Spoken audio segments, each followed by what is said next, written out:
ತಮ್ಮ ಕವಿತೆ ಕಾವ್ಯ ಮುಖಾಂತರವಾಗಿ ಧರ್ಮ ಜಾಗೃತಿ ಮಾಡಿ ಮುಮ್ಮೆಟ್ಟಗುಡ್ಡದ ಶಿವಯೋಗಿ ಅಮೋಘ ಸಿದ್ದೇಶ್ವರ ಸನ್ನಿಧಾನದಲ್ಲಿ ಸಿದ್ಧಾಶ್ರಮವನ್ನು ರಚಿಸಿ ಭಕ್ತಕುಲಕೋಟಿಗೆಲ್ಲ ಅನ್ನದಾಸೋಹ ಜ್ಞಾನದಾಸೋಹದ ಹರಿಕಾರನಾಗಿರತಕ್ಕಂಥ ಸದ್ಗುರು ಸಿದ್ಧರತ್ನ ಮದಗುಂಡೇಶ್ವರ ಅಪ್ಪಗಳವರ ಅಡಿದಾವರಿಗಳಲ್ಲಿ ತ್ರಿಕರಣದ ಪೂರ್ವಕವಾಗಿ ದೀರ್ಘದಂಡ ಪ್ರಣಾಮಗಳನ್ನು ಸಮರ್ಪಿಸಿ ಪ್ರತಿ ವರ್ಷದಂತೆ ಈ ವರ್ಷವೂ ಕೂಡ ಕ್ಷೇತ್ರ ಕೊಂದೇವನಬುಲಾದಿ ಗ್ರಾಮದಲ್ಲಿ ಶ್ರಾವಣ ಮಾಸದ ಪ್ರಯುಕ್ತವಾಗಿ ಇಲ್ಲಿ ಭಗವಂತನ ನಾಮಸ್ಮರಣೆ ಪುರಾಣ ಪುಣ್ಯಕಥೆಗಳು ತಾವು ವರ್ಷ ವರ್ಷ ಮಾಡುತ್ತಾ ಬಂದಿದ್ದೀರಿ. ಅನೇಕ ಮಹಾತ್ಮರನ್ನ ಶರಣರನ್ನ ಮೇಧಾವಿಗಳನ್ನು ತಾವು ಕರೆಸಿಕೊಂಡು ಸತ್ಸಂಗ ನಡೆಸಿಕೊಂಡು ಬಂದಿದ್ದೀರಿ. ನಾನು ಬಸವನಗುಡಿಯಲ್ಲಿ ಬರಲಿಕ್ಕೆ ಸುಮಾರು ಬಬಲಾದಿ ಗ್ರಾಮದ ಎಲ್ಲ ಯುವಕ ಮಕ್ಕಳು ನಾನು ಬಸವನ ಬಾಗೇವಾಡಿ ತಾಲೂಕು ಕಣಕಾಲದಲ್ಲಿ ಜಗದ್ಗುರು ರೇವಣ ಸಿದ್ದೇಶ್ವರ ಮಹಾಪುರಾಣವನ್ನು ಹೇಳ್ತಾ ಇದ್ದೆ. ಆ ಸಮಯದಲ್ಲಿ ಎಲ್ಲ ಮಕ್ಕಳಲ್ಲಿ ಬಂದ್ರು, ಅಪ್ಪ ಬಬಲಾದಿಗೆ ತಾವು ಒಂದ್ಸಲ ಪುರಾಣ ಮಾಡಲಿಕ್ಕೆ ಬರಬೇಕು ಅಂತ ಹೇಳಿ 2021ರಲ್ಲಿ 2021 ಆ ಮಕ್ಕಳು ಬಂದು ನನಗೆ ಕಾಯಿ ಭಂಡಾರ ಕೊಟ್ಟು ಆಮಂತ್ರಣ ಕೊಟ್ಟು ಹೋಗಿದ್ರು. ಇಲ್ಲಿಗೆ ಯಾಕೆ ಬಂತು ಅಂತಂದ್ರೆ ಅವರು ಬಂದಾಗ 3 ವರ್ಷ ಮೊದಲೇ ಆ ವರ್ಷ ಮುಗಿಗಿದ್ರು ಎಲ್ಲ ಶ್ರಾವಣ ಮಾಸದ ಕಾರ್ಯಕ್ರಮಗಳು. ಆದ್ದರಿಂದ ಅವ್ರಿಗೆ ಹೇಳಿದೆ, ನಾನು 24 ತನಕ ನಾನು ಬುಕ್ ಅದೀನಿಪ್ಪ, ನೀವು 25 ತನಕ ಕಾಯ್ಕೊಂಡು ಕೂತ್ರೆ ಬರ್ತಾ ಇದ್ದೀನಿ, ಇಲ್ಲ ಅಂದ್ರೆ ಸಿಗುತ್ತಿಲ್ಲ ಅಂತ ಹೇಳಿದಾಗ ಪರವಾಗಿಲ್ಲ ಸರ್ ಆಗಲೇ ಬನ್ನಿ ಅಂತ ತಿಳ್ಕೊಂಡು ಅವರು ಅಡಿಕೆ ಕೊಟ್ಟು ಹೋದ್ರು. ತಮ್ಮೂರಿಗೆ ಆ ತಾಯಿ ಕೊಂತೆವ ತಾಯಿಯ ಸೇವೆ ಮಾಡಲು ಇಡೀ ಬಬಲಾದಿ ಗ್ರಾಮದೆಲ್ಲ ಗುರು ಹಿರಿಯರು ಮತ್ತು ನಮ್ಮೆಲ್ಲ ಒಡೆಯರು ಸಮಿತಿ ಎಲ್ಲ ಹಿರಿಯರು ಇದಕ್ಕೆಲ್ಲ ಅನುಮತಿ ಸಮ್ಮತಿ ಕೊಟ್ಟು ಸತ್ಸಂಗ ನಡೆಸಲಿಕ್ಕೆ ಅವಕಾಶ ಮಾಡಿಕೊಟ್ಟಂತಹ ಗದ್ದಿಗೆಯ ಒಡೆಯರನ್ನೊಳಗೊಂಡು ಸಮಸ್ತ ಗ್ರಾಮದ ಎಲ್ಲಾ ಗುರು ಹಿರಿಯರಲ್ಲಿ ತಾಯಿ ತಂದಿಗಳಲ್ಲಿ ಮುದ್ದು ಮಕ್ಕಳೇ ನಿಮ್ಮೆಲ್ಲರಿಗೂ ಅನಂತ ಶರಣಾರ್ಥಿಗಳು. ಆ ಬಳಿಕ ನಮ್ಮ ಜೊತೆಯಲ್ಲಿ ಸಂಗೀತ ಸೇವೆ ಮಾಡತಕ್ಕಂಥ ತಬಲಾ ಸಾಥಿ ಹಾಗೂ ಹಾರ್ಮೋನಿಯಂ ನಮ್ಮ ಇವರು ಆಳಂದ ತಾಲೂಕು ಕಲಬುರಗಿ ಜಿಲ್ಲೆ ಜಳಗಿ ಗ್ರಾಮದ ಗವಾಯಿಗಳು ಮಹಾಂತೇಶ ಜಳಗಿ ಅಂತೇಳಿ ಅವರಲ್ಲಿ ಕೂಡ ಅನಂತ ಅಭಿವಂದಿಸಿ ಇವರು ಸ್ವಾಮಿಗಳದಾರಿ ವೇದಮೂರ್ತಿ ಲಿಂಗದಳ್ಳಿ ಅಂತ ಅವರು ತಬಲಾ ಸಾಥಿ ಕೊಡ್ತಾ ಇದ್ದಾರೆ. ವೇದಮೂರ್ತಿ ಮಹಾಂತಯ್ಯ ಸ್ವಾಮಿಗಳವರಲ್ಲಿ ಮತ್ತು ಪುರಾಣದಲ್ಲಿ ಬಸವಣ್ಣ ಬೇಕಾಗ್ತಿದ್ದ. ಯಾಕ್ರಿ ಅಂತ ಹೇಳಿದ್ರೆ ಇದ್ರಾಗ ಎಷ್ಟೋ ಜನ ಪುರಾಣ ಮರವಿಗೆ ಬಿದ್ದು ಕೇಳ್ತಾ ಇದ್ವಿ, ಕೆಲವೊಬ್ಬರು ಗೀತೆಗಳನ್ನ ಕೇಳ್ತಾ ಇದ್ವಿ, ಕೆಲವೊಬ್ಬರು ಬಹಳಷ್ಟು ಲಕ್ಷ್ಯ ಕೂಡ ಇರುವುದಿಲ್ಲ. ಅದಕ್ಕೆ ಪುರಾಣ ಎಲ್ಲಿಂದ ಪ್ರಾರಂಭವಾಗಿ ನಾವು ಎಲ್ಲಿಗೆ ಬಿಟ್ಟಿದ್ದೇವೆ ಅಂತಕ್ಕಂಥದ್ದು ಸಾಕ್ಷಿ ಮತ್ತು ಮರಳಿ ನಮ್ಗೆ ಹೊಳ್ಳಿ ಹೇಳ್ತಕ್ಕಂಥವ ಯಾರು ಅಂತಂದ್ರೆ ಬಸವಣ್ಣ. ಆದ್ದರಿಂದ ಬಸವಣ್ಣ ಸ್ಥಾಪನೆ ಮಾಡಲಾಗಿತ್ತು. ನಿನ್ನ ಹೆಸರೇನಪ್ಪ? ಸಿದ್ಧಾರ್ಥ. ಬಸವಣ್ಣನಾಗಿರತಕ್ಕಂಥ ಸಿದ್ಧಾರ್ಥನಲ್ಲಿ ಮತ್ತು ಈ ಆಯೋಜನೆ ಮಾಡಿದಂಥ ಎಲ್ಲ ಮಕ್ಕಳಲ್ಲಿ ಇಲ್ಲೆಲ್ಲ ತಾವು ಪುರಾಣ ಬಹಳ ದೊಡ್ಡವರಿಂದ ಕೇಳಿದೆ. ಸಿದ್ಧಗೌಡರು ಅಂತಂದ್ರೆ ನಮ್ಮ ಸಿದ್ಧಟಿಗೆಯ ಮೂಲ ಹಿರಿಯರು. ಈ ಅಮೋಘ ಸಿದ್ದೇಶ್ವರ ಮಹಾಪುರಾಣ ಶಿರವಾಳದ ಗುಡಿಗುತ್ತಿಯವರು ಇದನ್ನು ಒತ್ತಾಯ ಮಾಡಿ ಅವರಿಗೆಲ್ಲ ಬರ್ಲಿಕ್ಕೆ ಹಂಚಿದ್ರು. ಮಧುಗಳ ಪಾದರಿಗೆ ಹೇಳಿದವರು, ಅಲೋಪಗ ನಾನು ಹಿಂಗೆ ಎಷ್ಟು ದಿವಸ ಆಡ್ಕೊತ ಹೋಗ್ತಿ, ನೀ ಸತ್ತು ಹೋದಿ ಅಂದ್ರೆ ಈ ಅಮೋಕ್ಷತೆಲ್ಲ ಮತ್ತೆ ಯಾರು ಹೇಳೋರಿಲ್ಲ. ಧರ್ಮರು ಸಾವಿರಾರು ವರ್ಷಗಳ ಹಿಂದೆ ಆಗಿ ಹೋಗಿದ್ದಾರೆ. ಅಲ್ಲಿ ಇಲ್ಲಿ ತನಕ ಚರಿತ್ರೆಯನ್ನು ಯಾರು ಹೇಳಿಲ್ಲ. ಅದೇನೋ ಮೊಳಗಾಲುಷಿ ನಿನಗೆ ಆಶೀರ್ವಾದ ಮಾಡಿದ್ದಾನೆ. ಈ ಭೂಮಿ ಮೇಲೆ ಅದು ಕಾಯಂ ನೆನಪುಳಿಯುವಾಗ ನಿನಗೆ ಎಷ್ಟು ಗುರ್ತದ ಅದನ್ನ ಇದು ಬರಿಬೇಕು ಅಂತಂದಾಗ ಆ ಗುರುಗಳ ಮಾತಿಗೆ ಹೋಗಿ ಕೊಟ್ಟು ಸದ್ಗುರು ಬಲಗೊಂಡೇಶ್ವರಪ್ಪಾಜಿಯವರು ಮತ್ತು ನಮ್ಮ ಸಿದ್ಧಗೊಂಡಗೌಡರು ಹಕ್ಕಿಯವರು ಅದಕ್ಕೆಲ್ಲ ಸಂಪಾದಕರಾಗಿರ್ತಕ್ಕಂಥ ರೇವಣಸಿದ್ಧ ದೊಡ್ಡಮನಿ ಸರ್ ಅವರು ಬಹಳ ಕಷ್ಟಪಟ್ಟು ತಮಗೆಲ್ಲ ನೆನಪಿರಲಿ, ಸಾಹಿತ್ಯ ಬಹಳ ಸಮಾಜಕ್ಕೆ ಮುಖ್ಯವಾಗಿರ್ತಕ್ಕಂಥದ್ದು. ಸಾಹಿತ್ಯ ಇಲ್ಲದ ಸಮಾಜದೆಲ್ಲ ನಷ್ಟವಾಗಿರ್ತಕ್ಕಂಥ ಸಂಭವ. ಸಾಹಿತ್ಯ ಇತ್ತು ಅಂತಂದ್ರೆ ಸಮಾಜ ಯಾವಾಗಲೂ ಕೂಡ ಬೆಳಗ್ತಾ ಇದೆ. ಅಂತಹ ಒಂದು ಪುರಾಣ ಅವರು 1997ರಲ್ಲಿ ಇದನ್ನು ಪೂರ್ತಿಯಾಗಿ ಗದಿಗೆಯೊಳಗೆ ಪ್ರಿಂಟ್ ಆಗಿ ಬಂದು ಶಿರವಾಳ ಮಹಾರಾಜರ ಕಡೆಯಿಂದ ಓಪನಿಂಗ್ ಮಾಡಿಸ್ಬೇಕಾಗಿತ್ತು. ಆದ್ರೆ ದೈವ ಅವರವರ ಕರ್ಮಾನುಸಾರವಾಗಿ ಅವರು ಹೋಗ್ಬಿಟ್ರು. ಕೊನೆಗೆ ಅಜ್ಜೆಗಾಂವ್ ಶ್ರೀ ಸಿದ್ದನ ಮಠದಲ್ಲಿ ಆ ದೇವರ ಗುಡಿ ಮುಂದೊಂದು ದೊಡ್ಡ ಮಂಟಪ ಮಾಡಿದ್ರು ಅವರು. ಆ ಮಂಟಪ ಸಮಯದಲ್ಲಿ ಅದಕ್ಕೆ ಶಾಂತಿ ನಿಮಿತ್ತ 21 ಧರ್ಮರನ್ನು ಕೂಡಿಸಿ ದೊಡ್ಡದಾಗಿರ್ತಕ್ಕಂಥ ಖಂಡ ಮಾಡಿದ್ರು. ಇಲ್ಲ ನಮ್ಮ ದೇವತಾಯಿ ಕರ್ಕೊಂಡು ಬಂದಿರು ಅವರೆಲ್ಲ ಅಲ್ಲಿಗೆ. ಆ ಸಮಯದಲ್ಲಿ ಪುರಾಣವನ್ನು ಸಿದ್ಧಶ್ರೀ ಅಂತಕ್ಕಂಥದ್ದು ಬಿಡುಗಡೆ ಮಾಡಿದಾಗ ಅಮೋಕ್ಷದ ಮನೆಯೊಳಗ ಅಂದಿನ ಕೂಡ ಪುರಾಣ ಪ್ರಾರಂಭ ಆಯಿತು. ಬಹುಶಃ ಮೊದಲಿಗೆ ಯಾರು ಹೇಳಿಲ್ಲ, ಆ ಪುರಾಣವನ್ನು ನಾನೇ ಪ್ರಾರಂಭ ಮಾಡಿದ್ದೆ. ಬಟ್ ಮೊದಲಿಗೆ ಆಳಂದ ತಾಲೂಕು ಕಲಬುರಗಿ ಜಿಲ್ಲೆ ನಿಂಬಾಳ ಅಂತ ಬರುತ್ತೆ, ಅಲ್ಲೇ ಅದನ್ನು 1997ರಲ್ಲಿ ಅದನ್ನ ಅಲ್ಲೇ ಪ್ರಾರಂಭ ಮಾಡಿದ್ದೆ. ಒಂದು ತಿಂಗಳ ಪರ್ಯಂತ ಅಲ್ಲಿ ಹಿಡಿದ ತನಕ ಅನೇಕ ನಮ್ಮ ಸಿದ್ಧಟಿ ಒಳಗ ಮಹಾರಾಜಗಳು ಶರಣರು ಕೂಡ ಅದನ್ನು ಹೇಳಲು ಎಲ್ಲರೂ ಪ್ರಾರಂಭ ಮಾಡಿದ್ದಾರೆ. ಅದನ್ನ ಬಹಳ ದಿನಗಳ ಹಿಂದೆ ತಾವೆಲ್ಲ ಕೇಳಿದಿರಿ. ಆ ಅವಕಾಶ ಈ ಕೂಡಿ ಬಂದಿದೆ. ಆದ್ದರಿಂದ ಮೊದಲು ಎಲ್ಲರೂ ಕೂಡಿಕೊಂಡು ಪ್ರಾರ್ಥನಾ ಮಾಡೋಣ. ಆ ಬಳಿಕ ಪುರಾಣ ಪುಣ್ಯಕಥೆಗಳು ಯಾಕೆ ಹಚ್ಚಬೇಕು ಇದ್ರ ಬಗ್ಗೆ ಒಂದಿಷ್ಟು ನಿಮ್ಮ ಜೊತೆ ಇವತ್ತು ಮಾತಾಡ್ತಾ ಇದ್ದೀನಿ. ಇದರ ಅವಶ್ಯ ಏನದ, ಯಾಕೆ ಮಾಡಬೇಕು ಅನ್ನೋದ್ರ ಬಗ್ಗೆ ಪ್ರಸ್ತಾವನೆ ಮಾಡಿ ನಂತರ ಪುರಾಣ ಕಡೆಗೆ ಹೋಗೋಣ.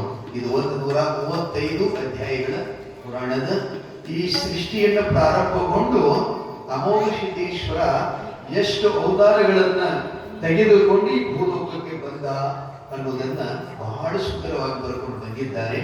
ಅದನ್ನ ಆಮೇಲೆ ನೋಡೋಣ. ಎಲ್ಲರೂ ಒಂದಿಷ್ಟು ಸಾಂಬ ಸದಾಶಿವ ಅಂತೀರಿಲ್ಲ, ಚಪ್ಪಾಳೆ ಹೊಡೆಯೋಣ.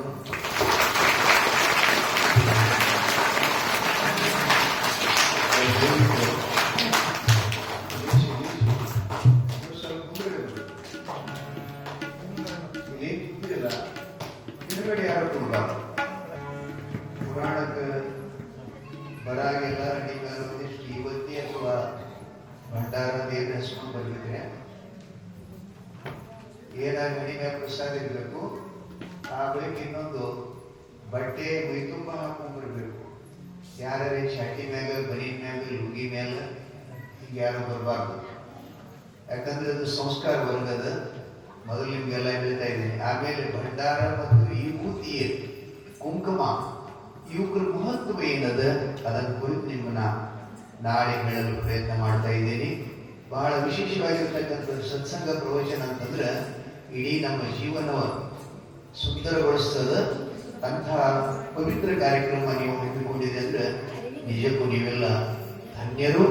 ಮತ್ತು ವಿಶೇಷವಾಗಿ ಒಂದು 20-40 ವರ್ಷದ ಒಳಗಿನ ಮಕ್ಕಳೆಲ್ಲ ಈ ಕಾರ್ಯಕ್ರಮ ಮಾಡಿದ್ದಾರೆ. ಬಹಳ ಆಶ್ಚರ್ಯ ಸಂಗತಿ, ಈ ವಯಸ್ಸಿನಾಗ ಯಾರು ಮಾಡಲ್ಲ ಈ ಕಾರ್ಯಕ್ರಮ. 50 ದಾಟದೊಳಗೆ ಇವೆಲ್ಲ ಪುರಾಣ ಪುಣ್ಯಕಥೆಗಳ ಸಾಕಪ್ಪ ಪ್ರಪಂಚ. ಇನ್ನು ಗುಡಿ ಕಡೆ ಹೋಗಿದ್ರೆ ಒಂದು ಶಿವನಾಮ ಕೇಳಲು ಅಂತ ಅಂತಿರ್ತಾರೆ.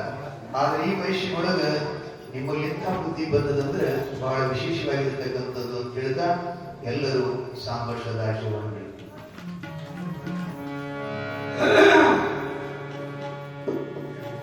ಸಾಂಬ ಸದಾಶಿವ ಸಾಂಬ ಸದಾಶಿವ ಸಾಂಬ ಸದಾಶಿವ ಸಾಂಬ ಸದಾಶಿವ ಸಾಂಬ ಸದಾಶಿವ ಸಾಂಬ ಸದಾಶಿವ ಸಾಂಬ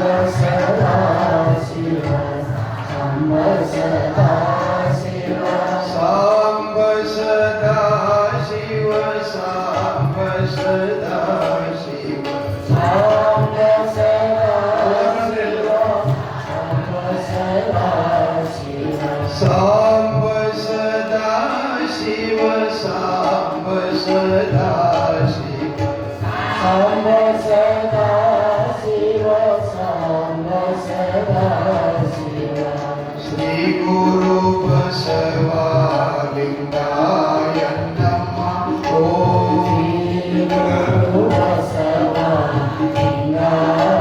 ನಮಃ. ಶ್ರೀ ಗುರು ಬಸವಲಿಂಗಾಯ ನಮಃ. ಶ್ರೀ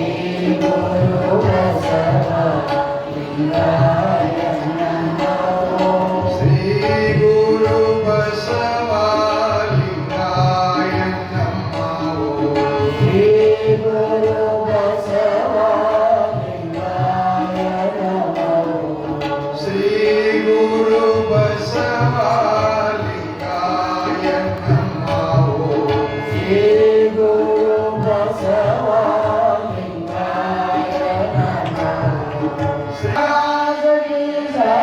ಅಮೋಘ ಸಿದ್ದೇಶ್ವರ ಮಹಾರಾಜ್ ತಾಯಿ ಕುಂತಾದೇವಿ ಮಾತಾ ಶ್ಯಾಮಲ ಸಿದ್ದೇಶ್ವರ ಮಹಾರಾಜ್ ಶ್ರೀ ಸಿದ್ಧ ಮಹಾರಾಜ್ ಕಿ ಸದ್ಗುರು ಮದಗೊಂಡೇಶ್ವರ ಮಹಾರಾಜ್ ಸಂಪದೈ ನಮಃ ಪಾರ್ವತೇಶ್ವರ ಮಹಾದೇವ.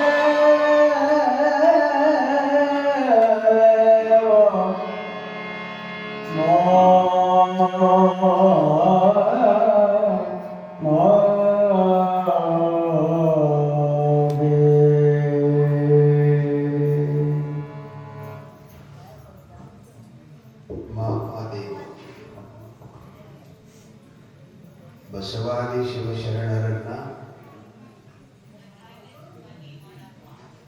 ಜಗತ್ತಿನ ದಾರ್ಶನಿಕರನ್ನ ಸಂತ ಮಹಾಂತರನ್ನ ಆರೂಢ ಅವಧೂತರನ್ನ ಆಚಾರ್ಯ ವಿರಕ್ತರನ್ನ ಋಷಿ ಮುನಿಗಳನ್ನ ವಿಶ್ವದ ಎಲ್ಲ ಗುರು ಪರಂಪರೆಗೆ ಶತಶಿರವ. ಪ್ರಪ್ರಥಮ ದಿನದಲ್ಲಿ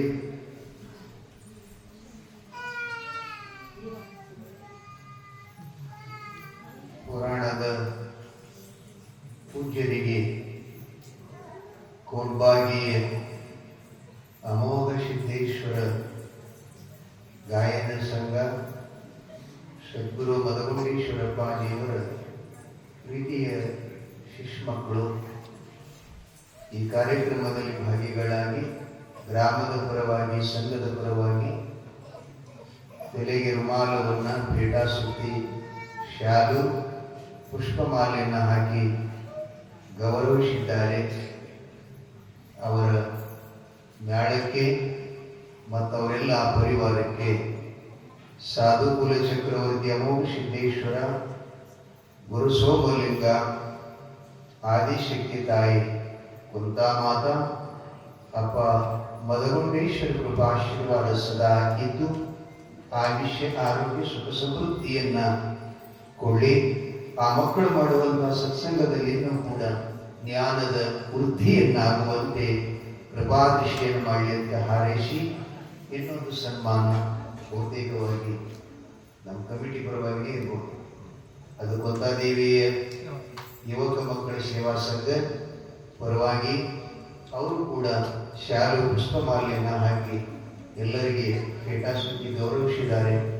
ಅವರು ಮಾಡುವಂತಹ ಈ ಸತ್ಸಂಗದ ಕಾರ್ಯ ನಿರಂತರವಾಗಿ ಒಂದು ತಿಂಗಳ ಯಾವುದೂ ವಿಘ್ನವನ್ನು ಬಾರದಂತೆ ನಿರ್ವಿಘ್ನವಾಗಿ ಸಾಂಗವಾಗಿ ಅಭ್ಯಾತವಾಗಿ ಸುಂದರವಾಗಿ ಚೆನ್ನಾಗಿ ಕಾರ್ಯಕ್ರಮ ಯಶಸ್ವಿಗೊಳ್ಳಲಿ ಅಂತ ಗುರು ಸೋಮಲಿಂಗ ಅಮೋಘ ಸಿದ್ದೇಶ್ವರ ಮಾತಾ ಕುಂತಾದೇವಿ ಪದ್ಮಾವತಿಯಲ್ಲಿ ಮತ್ತು ಸದ್ಗುರು ಮದಗೊಂಡೇಶ್ವರನಲ್ಲಿ ಪ್ರಾರ್ಥಿಸಿ ಅವರ ಸನ್ಮಾನ ಸ್ವೀಕರಿಸಿ ಈಗ ಪುರಾಣದ ಬಗ್ಗೆ ಒಂದೆರಡು ಮಾತುಗಳನ್ನು ಪ್ರಾರಂಭ ಮಾಡೋಣ.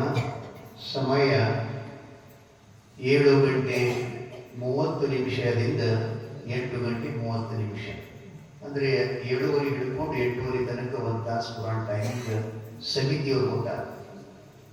ನಿಮಗೆ ಕನ್ನಡ ಜಾಸ್ತಿ ತಿಳಿಯಿಲ್ಲಂದ್ರೆ ಮರಾಠಿ ಒಳಗೆ 7:30 8:30 ಈ ಕಾರ್ಯಕ್ರಮ ಸಮಯ. ಇವತ್ತು ಪ್ರಾರಂಭ ದಿನ ಅಂತ ಹೇಳಿ ಸ್ವಲ್ಪ ಲೇಟ್ ಆಯಿತು.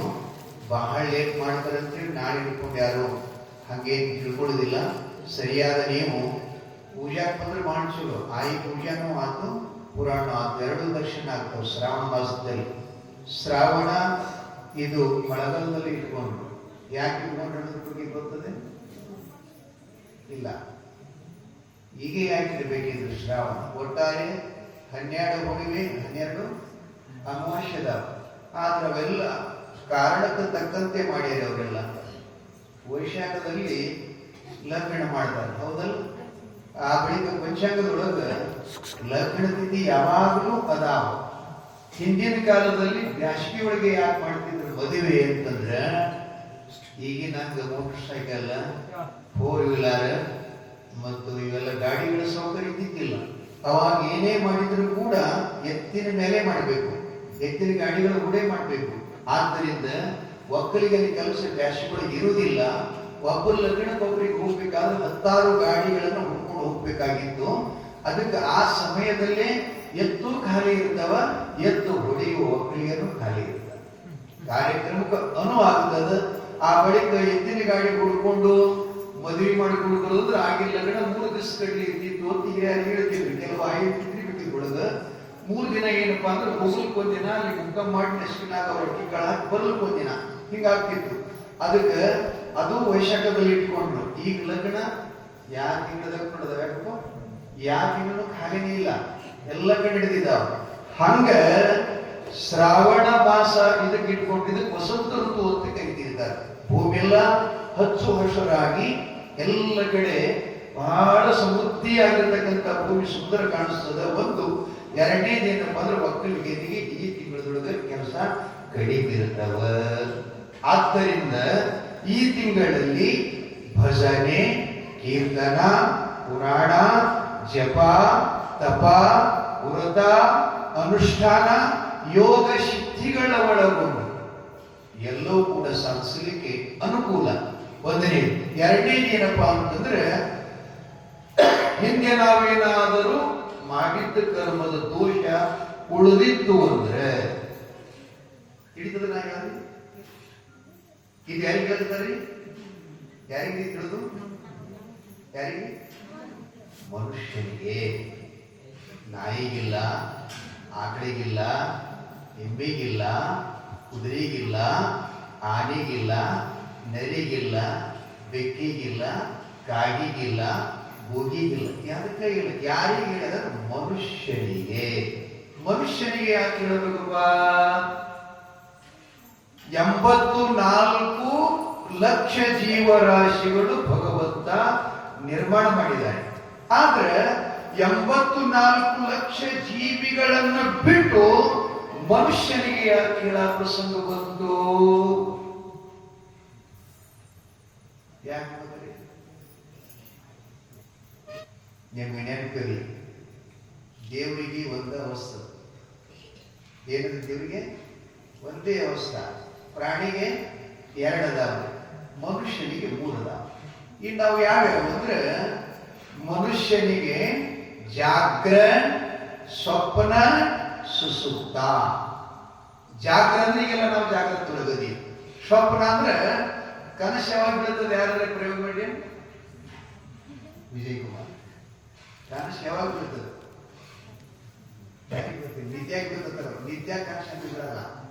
ನಿತ್ಯಾಗಿಂದ ಹೊರಗೆ ಬರಗರಿ ಬೀಳ್ತದೆ, ಹೊರಗಿಂದ ಒಳಗೆ ಹೋಗಂಗರಿ ಬೀಳ್ತದೆ. ತಲೆಯಾಗಿರ್ಲಿ ಕನಸು ಪಕ್ಕ ವಿಚಾರ ಮಾಡಿ. ಇದಕ್ಕೆ ಸ್ವಪ್ನ ಅಂತ ಕರೀತಿದ್ದಾರೆ. ಇನ್ನ ಸುಸುಪ್ತ, ನಿದ್ದೆ ಅಂದ್ರೆ ರಾತ್ರಿನೂ ನಿದ್ಯಾಗಿದ್ದು ಸ್ವಪ್ನ ಬಿದ್ದಿದ್ದು ಈಗಿದ್ದೆಲ್ಲ ಹೇಳಕ್ಕೆ ಯಾರಿಗೆ ಬರ್ತದ ಅಂದ್ರ ದೇವರಿಗೆ ಬರುವುದಿಲ್ಲ. ಯಾರಿಗೆ ಬರುದಿಲ್ಲ? ಪ್ರಾಣಿಗೆ ಬರುವುದಿಲ್ಲ. ಅದು ನಿದ್ದೆ ಊಟ ಅಷ್ಟ ಮಾಡ್ತೈತಿ.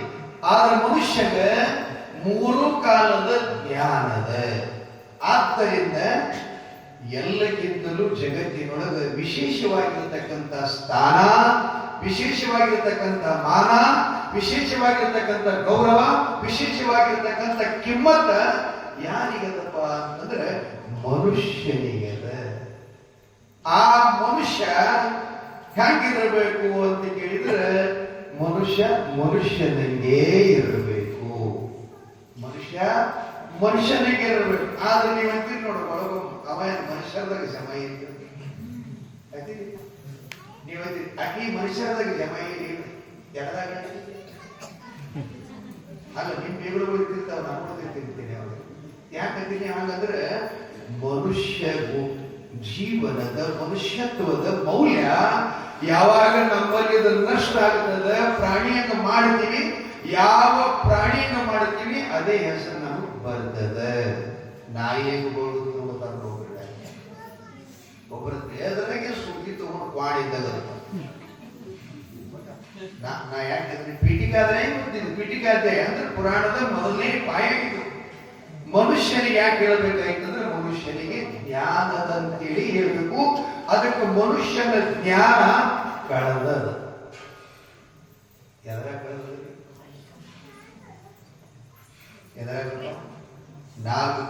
ನಾಲ್ಕು ವಿಷಯ ಅದಾವ. ಸ್ಪರ್ಶ, ರೂಪ, ರಸ, ಗಂಧ. ಇವುದರಲ್ಲಿ ಮನುಷ್ಯ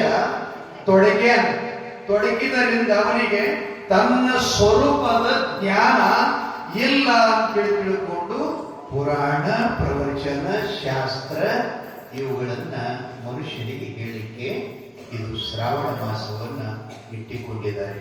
ನೀವು ಯಾರ ಜೊತೆ ಕೇಳುತ್ತೀರಿ? ಈಗ ಅಮೋಘ ಸಿದ್ದೇಶ್ವರನ ಭವ್ಯವಾಗಿರತಕ್ಕಂಥ ಚರಿತಾಮೃತ. ಅಮೋಘ ಸಿದ್ಧ ಅಂದ್ರೆ ಏನು? ಅವರು ನಮ್ಮಂಗೆ ದೇಹ ನಮ್ಮಂಗೆ ತಗೊಂಡು ಬಂದಾರ. ಕೃಷ್ಣನಾಗಲಿ, ರಾಮನಾಗಲಿ, ಭೀಮನಾಗಲಿ, ಬಲಭದ್ರನಾಗಲಿ, ಹರಿಚಂದ್ರನೇ ಆಗಲಿ, ಯಾರ್ಯಾಕಾಗುವಲ್ಲ ಎಲ್ಲರೂ ದೇಹನ ತಗೊಂಡು ಬಂದಾರೆ. ದೇಹದಿಂದನ ಏನೇನೋ ಆಗ್ಯಾರ. ಯೋಗಿ, ಯಾಗಿ, ಋಷಿ, ಮುನಿ, ಸಾಧು, ರಾಜ, ಮಹಾರಾಜ ಎಲ್ಲರೂ ಆಗಲಿಕ್ಕೆ ಅವಕಾಶ ಎದರಾಗದ ಅಂತಂದ್ರೆ ಮನುಷ್ಯ ಜೀವನದಲ್ಲಿ ಅದ ಬಂಧುಗಳೇ.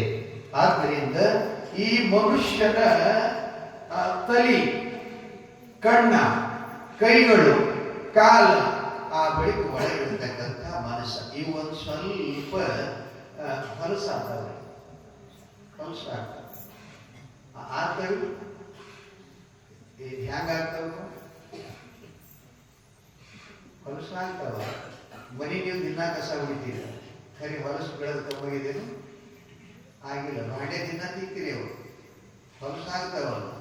ಅದಕ್ಕೆ ಶರಣರು ವಚನ ಬರೀತಾರೆ. ಏನ್ ಬರೀತಾರೆ ಅಂದ್ರೆ, ಮಂಡೆ ಮಾಶಿದೊಡೆ ಮಜ್ಜನ ಕೆರೆಯು.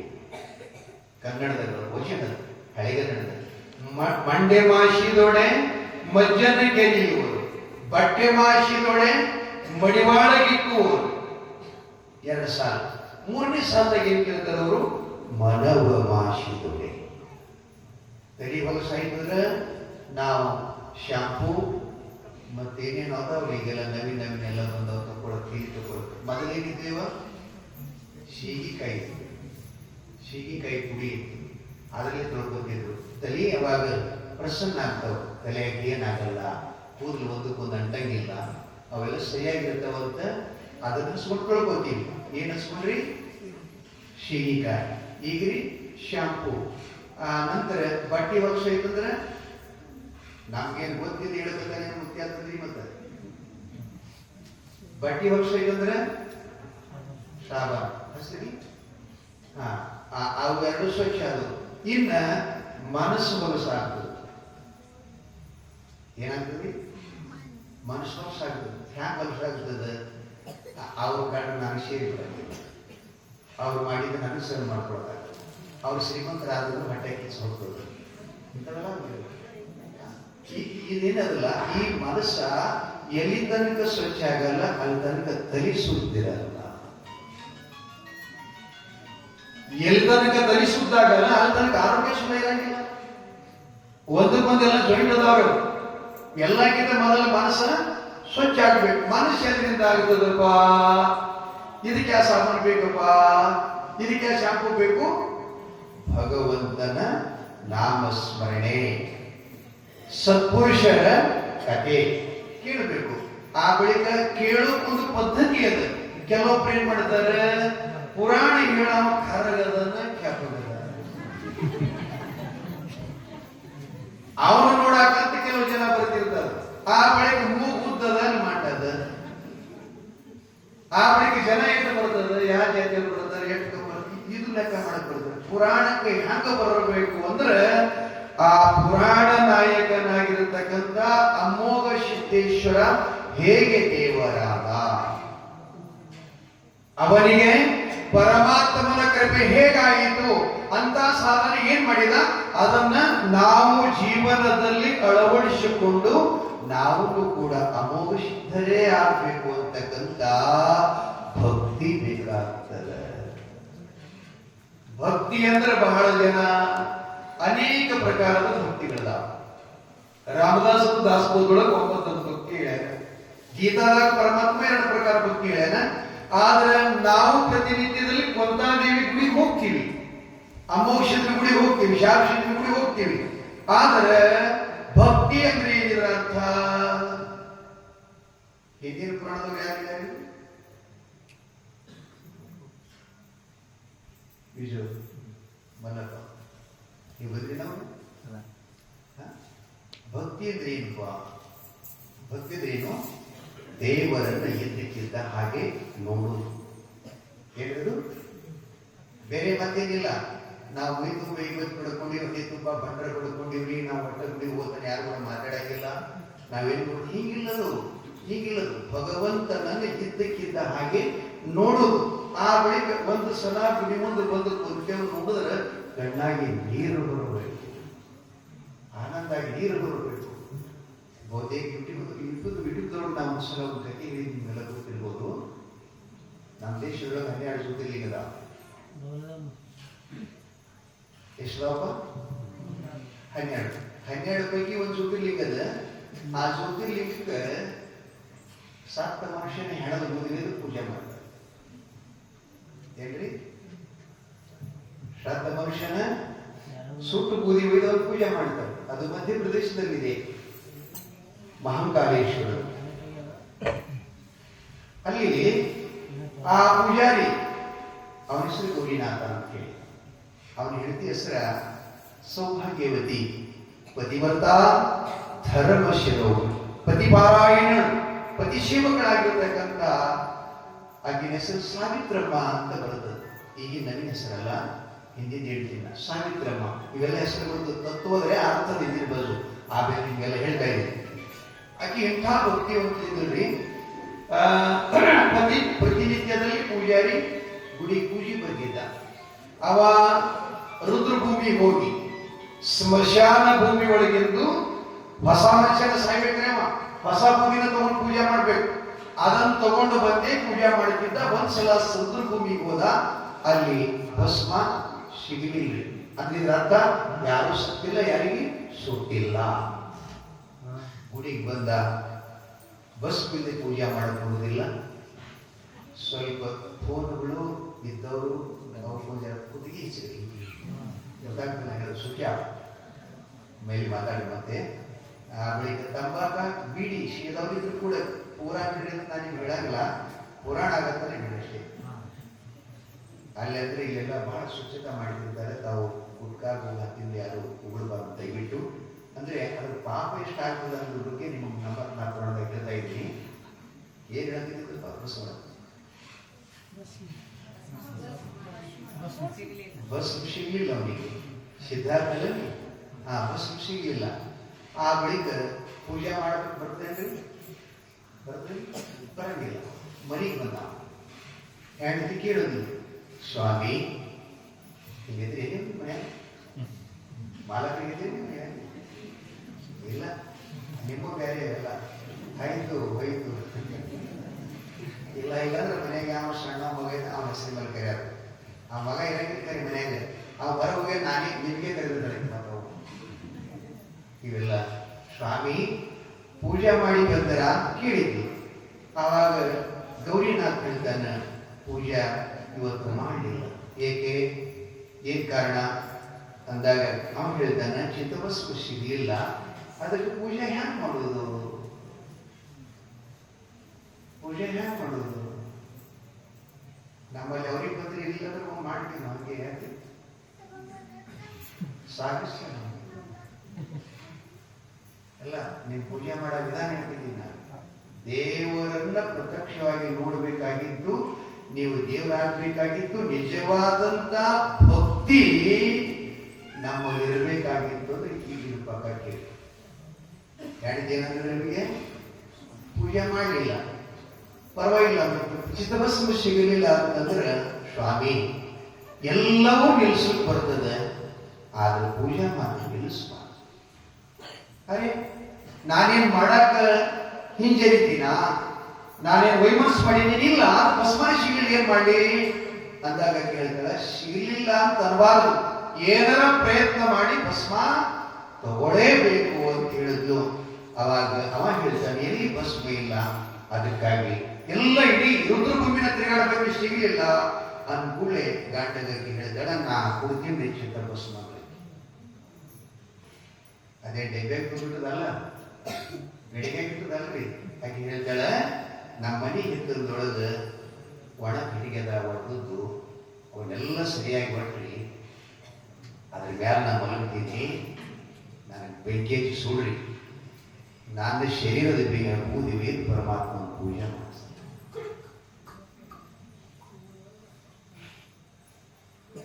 ಹಿಂಗಾಗಿ ಅಯ್ಯ ಅವ್ರು ಸುಡುಗಾಡಿಸಿ ನಮಗೆ ಯಾದೇವ ಆಕೆ ಎಲ್ಲೂ ಇನ್ನೊಂದು ಕೆಲವು ಕೃಷ್ಣಗೂ ಈ ದೇಹ ಹೋಗ್ತದೆ, ಯಾಕೆ ನಸ್ವರದಿತ್ತು, ಇದು ಕಾಯಂ ಉಳಿಯಂಗಿಲ್ಲ. ಈಗ ಸ್ವಾಮಿ ನನಗೆ ಎರಡು ಭೇದ ಆಗ್ತಾವ. ಏನಾಗ್ತವ, ನಿಮ್ಮ ಕೈಯಿಂದ ನನ್ನ ಕೊರಳಿಗೆ ಮಾಂಗಲ್ಯ ಕಟ್ಟಿ, ಕಾಲುಂಗರ ನಿಮ್ಮ ಕೈಯಿಂದ ತೊಡಸಿ, ಹಣೆಗೆ ಕುಂಕುಮ ತಿಲ್ಕ ಇಟ್ಟು, ಹಸಿರು ಬಳಿ ತೊಡಸಿ ನನಗೆ ಮುತ್ತೈತನದ ಸೌಭಾಗ್ಯವನ್ನು ಕೊಟ್ಟಿದ್ದಿಲ್ಲ, ಆ ಸೌಭಾಗ್ಯ ನಿಮ್ಮ ಕೈಯಿಂದ ನನಗೆ ಮುಕ್ತಿ ಆಗ್ತದೆ. ಮೊದಲನೇದು. ಎರಡನೇದು, ಈ ದೇಹ ಅಲ್ಲಿ ಗಾಳಿ ಗಾಳಿ ಹೋಗ್ತದ ಬೂದಿ, ಆದ್ರೆ ಆ ಭಗವಂತನ ಪೂಜೆಗೆ ನನ್ನ ಶರೀರದ ಬೂದಿ ಅದು ಪೂಜಾಕ್ಕೆ ಹೋಗ್ತದಂತಂದ್ರೆ ನನ್ನ ಎಂಥ ಪುಣ್ಯ ಸ್ವಾಮಿ, ಅದಕ್ಕೆ ನೀವು ನನ್ನನ್ನ ಸುಳ್ಳಿ ಅಂದ್ಬಿಟ್ಟು ಭಕ್ತಿ ಕಥೆ ಹೇಳಿದ್ದೇವ, ಭಕ್ತಿ ಕಥೆ ಹೇಳಾಗುತ್ತೆ ಸುಳ್ಳಿ ಅಂದ್ರು. ಅವಾಗ ಅವ ಗಂಡ ಅಂತಾನೆ, ಛೇ ನೀ ಬೇಡ, ನೀ ಸಾಯ್ಬೇಡ, ಯಾಕಂದ್ರೆ ಪುಟ್ಟ ಪುಟ್ಟ ಸಣ್ಣ ಸಣ್ಣ ಮಕ್ಕಳಿದಾವ ಮನೆಯೊಳಗೆ.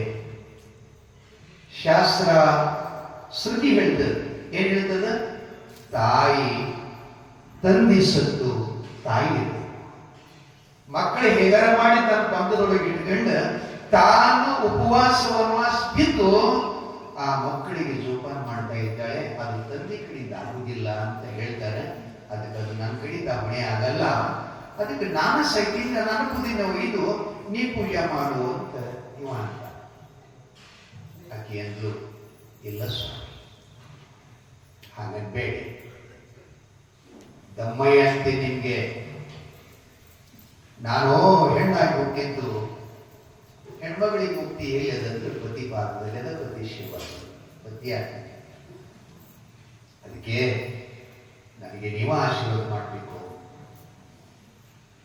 ನನ್ನೆಂತ ಸುದೈವ, ಮನುಷ್ಯರಾಗಿ ಹುಟ್ಟು ಬಂದೆ, ಬಂದು ಬಂದು ಇಂಥ ದೊಡ್ಡ ದೇವಸ್ಥಾನದ ಪೂಜಾರಿ ಧರ್ಮಪತ್ನಿ ಆದ್ದಲ್ಲ, ಆ ಸತಿಯಾದ ಜೊತೆಗೆ ಇಂಥ ಒಳ್ಳೆ ಸಮಯ ಒದಗಿಸಿ ಬಂದು ನನ್ನ ಹಣೆಯ ಕುಂಕುಮವನ್ನ ನೀವು ಹಚ್ಚಿದ್ದು ಕೆಡಿಸಬಾರದು, ಅದು ಕೆಡಿಸಬಾರದು. ಅದಕ್ಕೆ ದಯವಿಟ್ಟು ನೀವು ಈ ಕೆಲಸ ಮಾಡಿ ಅಂತ ಹೇಳಿ ಆ ಕಟ್ಟಿಗೆ ಒಟ್ಟು ಹಚ್ಚಿ ಮ್ಯಾಲ ಮನಗೋಕ್ಕಿಂತ ಮುಂಚಿದ ಗಂಡನ ಕಂಬಳಿ ಮೇಲೆ ಕುಂಬಿಸಿ, ತಮ್ಮ ಆಯ್ತಮ್ಮ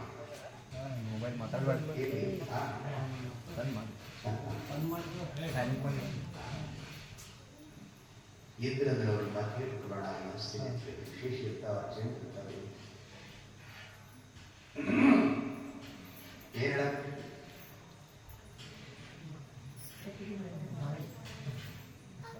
ಹೇಳ ಕಟ್ಟಿಗೆ ಒಟ್ಟದ್ಲು, ಒಟ್ಟದವ ಈಕೆ ಗಂಡನ ಮಡಿ ಮೇಲೆ ಕೂಡಿಸಿ ಗಂಡನ ಪಾದ ತಗೋತಾಳೆ.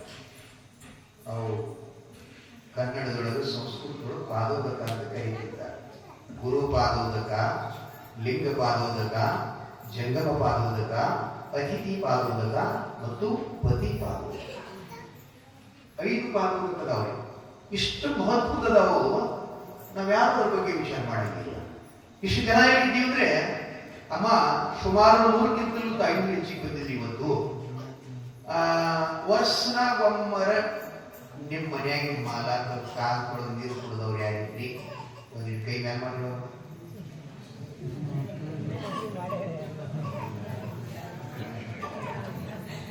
ಇಲ್ಲವೇ? ಯಾಕಿಲ್ಲ ಅಂದ್ರೆ ನೀವು ಗುರುಪುತ್ರಿಲ್ಲ, ಗುರು ಸಂಸ್ಕಾರ ಇಲ್ಲ. ಆ ಬಳಿಕ ಜನ್ಮ ಜನ್ಮಾಂತರ ತಾಯಿ ತಂದೆಗಳದೊಂದು ಅಭಿಲಾಷೆ ಏನಿರ್ತಂದ್ರೆ ವಿದ್ಯಾ ಕಲಿಸ್ಬೇಕು ಮಕ್ಕಳಿಗೆ, ಅವರಿಗೆ ಒಳ್ಳೆ ಗಂಡನ ಮಾಡಿ ಕೊಡ್ಬೇಕು, ಮದುವೆ ಮಾಡಬೇಕು, ಅವ್ರ ಮೊಮ್ಮಕ್ಕಳ ಸುಖ ನೋಡ್ಬೇಕಂತಕ್ಕಂಥ ಭಾವನೆ ಇರ್ತದೆ. ಆದರೆ ಗೃಹಸ್ಥ ಜೀವನದ ಸಂಸ್ಕಾರ ಅನ್ನೋದು ಬಹಳ ಜನರಿಗೆ ಗೊತ್ತಿಲ್ಲ. ಮನಿ ಅನ್ನೋಣ ಒಂಥರ ಇದ್ದಂಗ ನಿಮಗೆಲ್ಲ ಗಂಡ ಹೆಂಡತಿ ಆದ್ರೆ ಸಾಕು, ಮಾತು ಮುಗದ ಬಿಡಿದ ಕೆಲಸನೇ. ಹಾಗಿಲ್ಲದು. ಸತಿ ಅಂದ್ರೆ ಏನು, ಪತಿ ಅಂದ್ರೆ ಏನು, ಮನೆ ಅಂದ್ರೆ ಏನು, ಮಠ ಅಂದ್ರೆ ಏನು, ಇಡೀ ಪರಿವಾರ ಗೃಹಸ್ಥ ಆಶ್ರಮ ಅಂತ ಕರೆದಾರೆ ವಿಜಯದಲ್ಲಿ. ಎಸವ ಆಶ್ರಮ? ಎಸವ 4. ಯಾವ್ಯಾವ?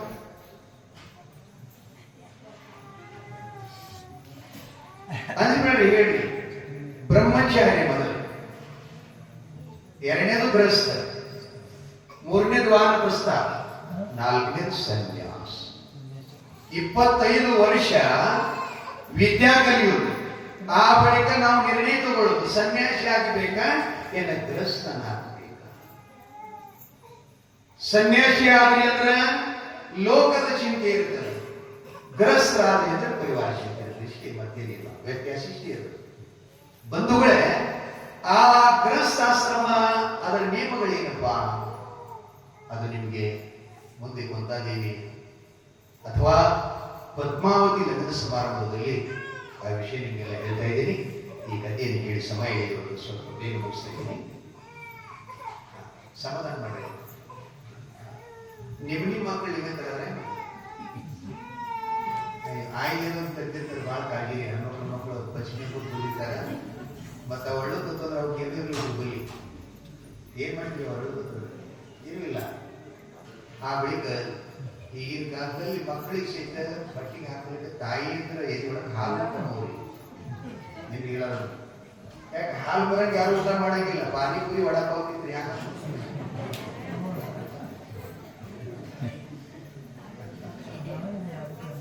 ಬಹಳ ವಿಷಯ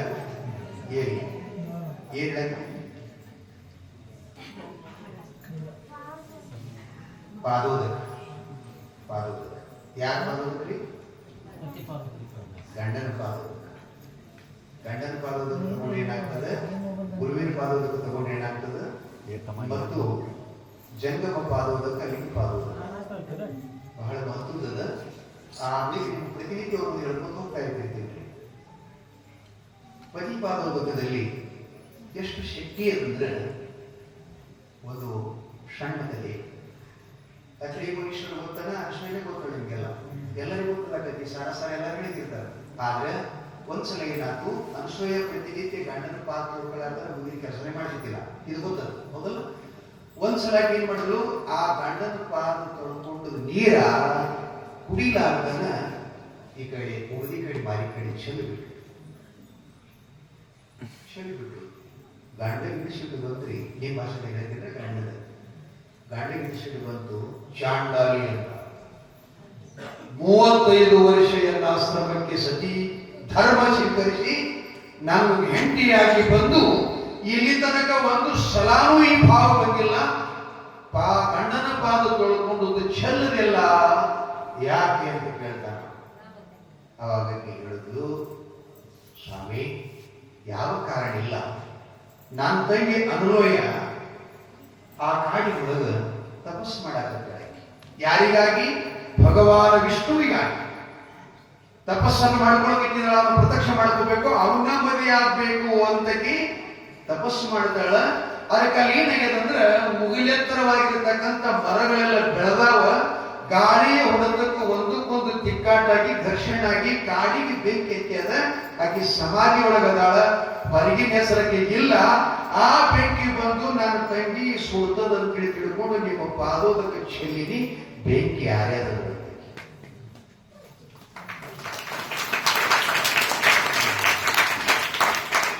ಬೆಂಕಿ ಆರ್ಯದ. ಮೊಬೈಲ್ ನೋಡೋರು ಲಕ್ಷದಾಗಿಲ್ಲ. ಈ ಕತೆ ಕೇಳಿದ್ರೆ ಮೊಬೈಲ್ ನೋಡಂಗಿಲ್ಲ. ಮೊಬೈಲ್ದಾಗ ಏನೂ ಇಲ್ಲ. ಚಲೋ ಆದ ಅಷ್ಟು ಬಳಕೆ ಬಿಟ್ಟು ಮತ್ತೊಂದು ನೋಡಿದ್ರಿ ಅಂದ್ರೆ ನೀವು ಇಡೀ ಜೀವನವೇ ಲೈಫ್ ಹಾಳು ಮಾಡ್ತಿದ್ದೆ. ಆದ್ರೆ ಇದು ಹಾಗಿಲ್ಲ. ಪ್ರತಿಪಾದೋದಕ್ಕೆ ಎಷ್ಟು ಮಹತ್ವದ್ರಿ, ಎಂಥ ವಿಜ್ಞಾನ ಅದ. ಇಲ್ಲಿದ ಅಲ್ಲಿ ಚೆಲ್ಲದ ಬಳಕ ಅಲ್ಲಿ ಬೆಂಕಿ ಆಗ್ತದೆ. ಇವ ನಗಕ್ಕಂತ ಚಂದಾಗಿ ಅಲ್ಲ. ಅಕ್ಕಿ ಅದಾಳ 20 ಕಿಲೋಮೀಟರ್ ಮೇಲೆ, ನೀ ಇಲ್ಲಿ ಇಲ್ಲಿ ಪಾದದ ಕಾಲಿಕ್ಷೇತ್ರ ಬೆಂಕಿ ಹಂಗಾಗುತ್ತದ. ನೆಪ ಹೇಳ್ಬೇಡ. ಅವಾಗ ಏನಿಲ್ಲ ಸ್ವಾಮಿ, ನಿಮ್ಮ ಪಾದಾಣಿ ಮಾಡಿ ಹೇಳ್ತೀನಿ, ಪ್ರತ್ಯಕ್ಷವಾಗಿ ನಡೆಯಲಿ, ಹೋಗೋಣ. ಬೆಂಕಿ ಆರಿದ್ರ ನನ್ನನ್ನು ಆಶೀರ್ವಾದ ಮಾಡಿ, ಬೆಂಕಿ ಆಗಲಿಲ್ಲ ಅಂದ್ರೆ ಅದ ಬೆಂಕಿಯಾಗಿ ನಾನು ಸುಟ್ಟು. ಇಬ್ರು ಹೋದ್ರು, ಸಮಾಧಾನ ಆಗ್ಲಿಕ್ಕೆ. ಇಬ್ರು ಹೋದ್ರು, ನೋಡಿದರೆ ಅತ್ರಿ ಮುನೀಶ್ವರನ ಪಾದದೊಳಗೆ ನೀರು ಎಷ್ಟು ಚೆಲ್ಲಿತ್ತು, ಅಷ್ಟು ಬೆಂಕಿಯೆಲ್ಲ ಆಯಿತು. ಅಷ್ಟು ಬೆಂಕಿಯೆಲ್ಲ ಆಯಿತು. ಅತ್ರಿ ಮುನೀಶ್ವರ ಸಂತೋಷಪಟ್ಟು ಹೆಂಡತಿ ತೆರಿ ನನ್ನ ಕೈ ಆಶೀರ್ವಾದ ಮಾಡಿದ, ಬರೇ ಬರಲಿ ಸೌಭಾಗ್ಯವತಿ, ನಿನಗೆನ್ನೂ ಕೂಡ ಆಯುಷ್ಯ ಜ್ಞಾನ ವೃದ್ಧಿಯಾಗಲಿ ಅಂತ ಹೇಳಿ ಸೌಭಾಗ್ಯದ ಆಶೀರ್ವಾದ ಮಾಡಿದ ಬರ್ತದೆ. ತಾಯಿ ತಂದೆಗಳೇ, ಹಾಗ ಈ ಗೌರಿ ಶಂಕರನ ಹೆಂಡತಿ ಏನ್ ರೀತಿ ಸರ್ ಸಾವಿತ್ರಮ್ಮ ಪಾದೋದ ತಗೊಂಡ್ಳು, ಪತಿಪಾದಕ್ಕೆ ನಮಸ್ಕಾರ ಮಾಡಿದ್ಲು, ಮಾಂಗಲ್ಯಕ್ಕೆ ನಮಸ್ಕಾರ ಮಾಡಿದ್ಲು. ಹೋಗಿ ಕಟ್ಟಿಗೆ ಮೇಲೆ ನೋಡ್ಕೊಂಡು, ಯಾರಿಗೂ ಸಾಧ್ಯ ಆಗಲ್ರೆ, ಯಾರಿಗೂ ಸಾಧ್ಯ ಆಗೋದಿಲ್ಲ. ನಾವು ಸಾಧ್ಯ ಆಗ್ತದೆ ನೋಡ್ರಿ. ಮನ್ಯಾಗ ಒಂದರೆ ಕಿರಿಕಿರಿ ವಜ್ಜೆ ಐತಂದ್ರೆ ಗಾಸರೆಟ್ ಮೈ ಮೇಲೆ ಹಾಕೊಂಡು ಬಾಗಿಲು ಕೊಂಡಿ ಹಾಕಿ ಮನೆಗಳು ಬೆಂಕಿಸ್ರಿ, ನೀವು ಬೆಂಕಿಸ್ಕೊಡ. ಸುಟ್ಕೋಬೇಕು ಮನುಷ್ಯ ಜೀವನಗಳಲ್ಲಿ. ನಾವು ಸುಟ್ಕೊಂಡ್ರೆ ಅದು ಜಗತ್ತು ಕಲ್ಯಾಣ. ಬೇಡ ಪಂಕಾತ ಹಾಕಿ ಊರು ಹಾಕೊಂಡು ಸಮಾಧಾನ ಮಾಡಿ ಗಾಳಿ ಹತ್ತಿದ್ರೆ ಹಂಗೆ ಆಗ್ತದೆ. ಅದಕ್ಕಾಗಿ ನಾನು ಉಳಿಪದ ಹಾಡ ಸಾಕ ಹಂಗೆ ಹೇಳ್ತಿರ್ತೀನಿ. ಗಂಡಗ ಲಗ್ನ ಹೋಗ್ಬಿಡಂತ ಬಾಕಡಿ ತಗೊಂಡು ಜಾತ್ರೆಗೆ ಹೋಗ್ಬಿಡ.